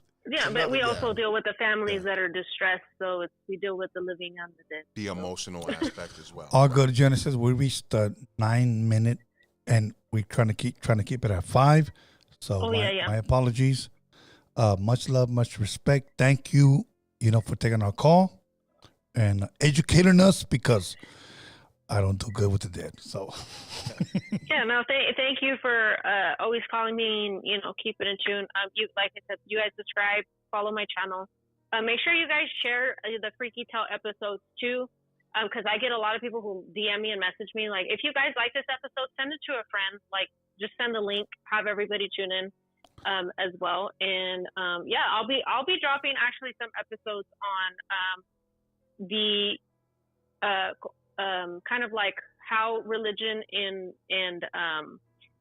just like mythological creatures and stuff like that. So I'll be talking about things like Leviathan and like things that come out of the ocean. So it's kind of related to like aliens and stuff. So I'll be talking about that stuff on my page too. So make sure you guys tune in. Thank you. I'll be on there. I'll be there. You have a blessed night. Good. We'll talk soon. All right. Peace. Bye-bye. Okay, everybody. Let me see. Let me get out of here. That was our last call. We can take these off. So, we had such a dope episode tonight. You know what? Hold on. Jedi, do we have any okay, let me check real fast. My apologies. Go over here. Blah blah blah. Shit, where did I go? Chat, funding. Okay, cool. Let me go to the first one. Once again, this is the super chat. Enrique Ledesma dropped $4.99. My pop said you're losing credibility by using Jamie Maussan's videos. That guy is a quack. Don't shoot the messenger. I don't know who Jamie Maussan's is. So, bro, look, if I play this video tonight, my thing is it's not to try to convince people. It was just us giving a reaction to it. Because I don't necessarily believe in UFOs. I'm like 50-50. So if I use the wrong video, then ¿sabes qué? Forgive me. Perdóname, papá. So that's it. And then we have Emmanuel IG40 History Talk. He dropped $5. You should Google Paul Villa, UFO photos. His story is very credible. Okay. Thank you, my bro. I'll check him out. Paul Villa? Yeah, check him out. we're going to look into that. Yeah. And then we got Shoddy _ V2, $5. Dr. Stephen Greer, UFOologist, founder, Center Study of Extraterrestrial Intelligence, CSET, and Disclosure Project, did post congressional hearing interview. Okay, we'll look into that. Thank you, Shoddy. Stephen Greer? Let's see.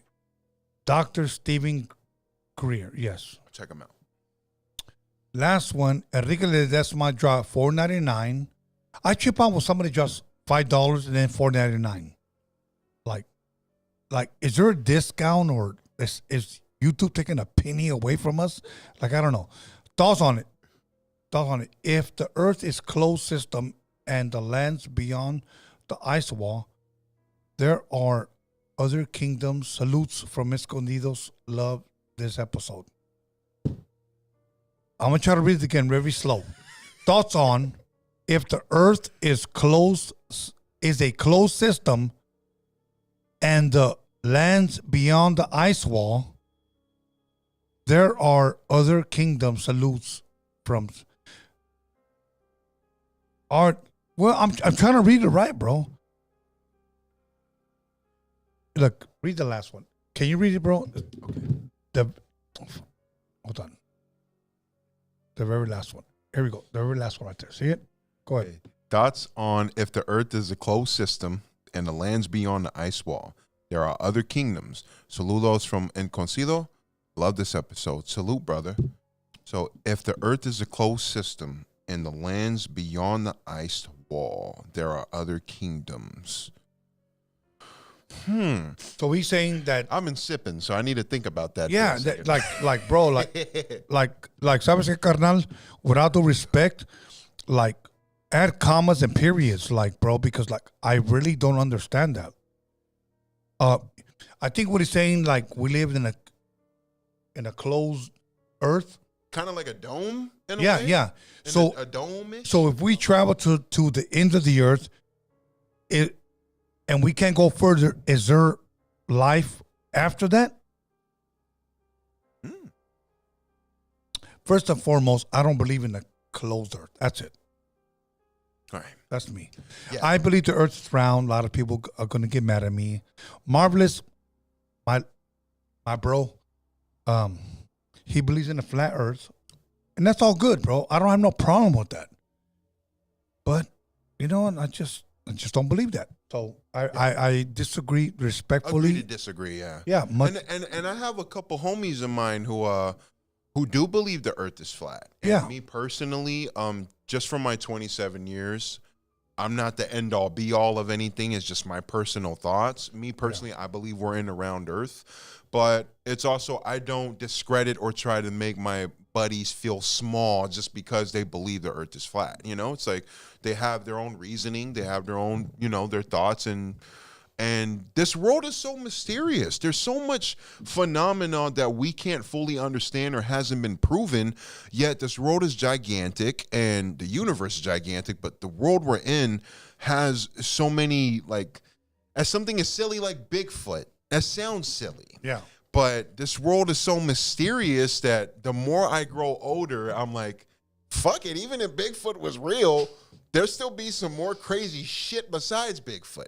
So that's how I just been slowly growing up, realizing that the Earth, how strange and how open it is and how there's so many things we haven't discovered yet, where I feel like eventually we will find out what's going on, you know? But at the meantime, while I'm going through it, it feels like I'm like a mini private investigator or something. I'm like, I'm trying to connect the dots of what the fuck all this phenomena is. All good. We had another question, and this was only up for 18 minutes. Have you had an alien encounter? That was only up for, once again, 18 minutes. We had 73 voters. And yes, I have. No, I haven't. Maybe. Yes, I have received 34%. No, I haven't received 42%. Oh, wow. Okay. maybe received 23%. So it's all good. Yeah, and how I felt with alien experiences and with the extraterrestrial, I try not to discredit anybody who has or hasn't seen it because everybody's different. I feel like there are genuine people I grew up around who are adamant that they've seen extraterrestrial activity, whether it's UFOs, whether it's unidentified ships that they can't explain, that doesn't look like a plane dancing around in the sky. And as crazy as some of these stories may seem, I personally don't discredit them, and I allow them to say their piece and to bring their observation to it. Because unless a person is straight up lying or trolling, there are people who have seen some crazy shit, and I try to try to understand what they went through, and I can relate to it because I've seen some shit that I can't fully explain ever since I was 8 or 9 years old. Whether it's spirits or even extraterrestrial activity. Absolutely. That's just me personally. Yes. Afro, we come to the point where we're going to go ahead and end the show. If there's any shout-outs you want to give or any questions you have, go ahead and do it, and we'll go from there. Oh, man, it's a pleasure always. Thank you guys for watching. If you guys want to follow me, I do a lot of movie reviews. I'm really nerdy. It's just a guy in a camera. I love that shit. I love it, bro. Guy in the camera. Like, I don't have. Bro, the Beetlejuice one you gave was fucking classic. I love it, bro. I love it. I'm literally just a big nerd. I like, even if I like breaking down movies and just explaining my thoughts and television and when that white dude wasn't in Beetlejuice 2, and you go, yeah, he was a pedophile, whatever. Yeah. And you go, he's the piece of shit. And I'm like, straight up, man. Like, I'm glad that you said that, bro. Yeah, straight up. I'm honest. I'm honest on my reviews. I'm like, if Beetlejuice 2 had they didn't bring the dad back because the dad was in real life was a pedophile, so he's a sex offender. So I'm like, fuck this guy. I'm happy. It's weird what they did with his character in Beetlejuice 2, but fuck that guy. So I'm like, cool. Thank you, bro. Thank you. So yeah. I'm vocal, but I'm also vocal, but just speaking my own thoughts. So Fro Thizzle Reviews. FROTHIZZLE. If you want to check out my thoughts on just me speaking on movies and nerdy shit. Yeah. All good. No shout outs? Shout out to my lady Elena Karras. Shout out to a lot of talented MCs. I'm working on a big, gigantic posse cut that's coming out December 27th. I'm producing it completely, arranging it myself. Awesome. It's going to be 60 MCs on the same song. 60 MCs. And the first one I did, this is my part 3. The first one I did was 38. The second one I did was 55.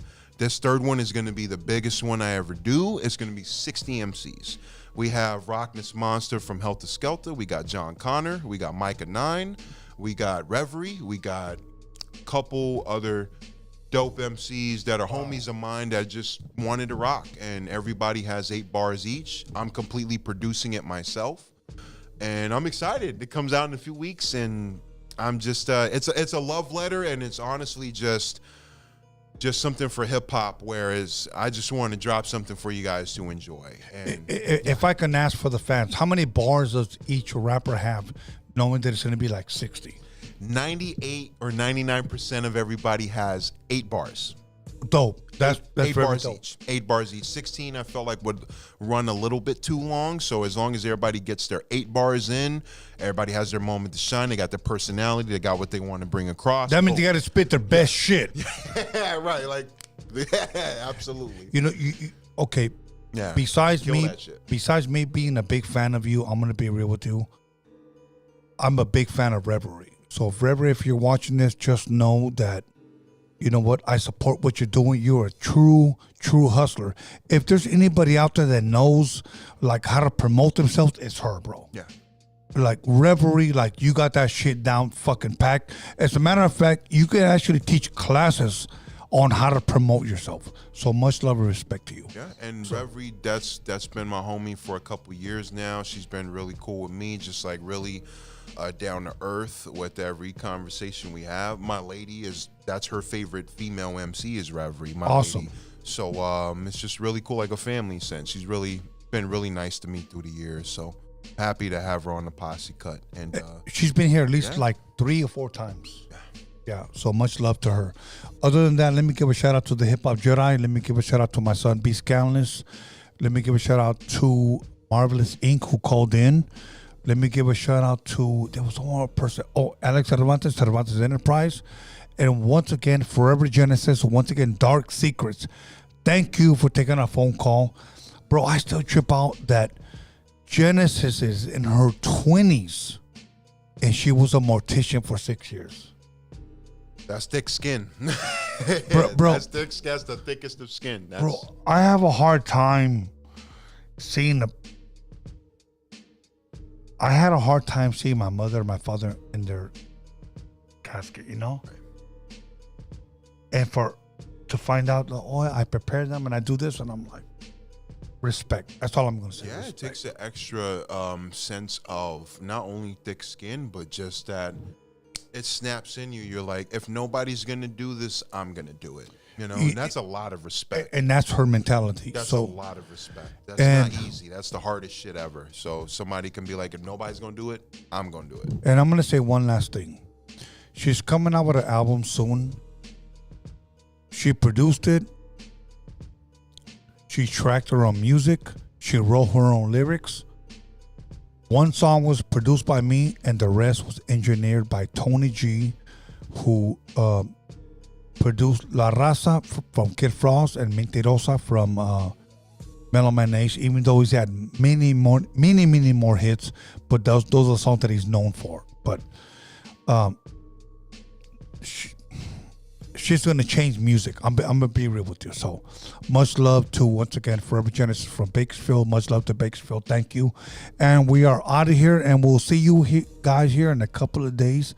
Much love, much respect to all the callers, to everybody subscribed, everybody who liked, commented, and shared. We're out of here. Take us away. Thank you.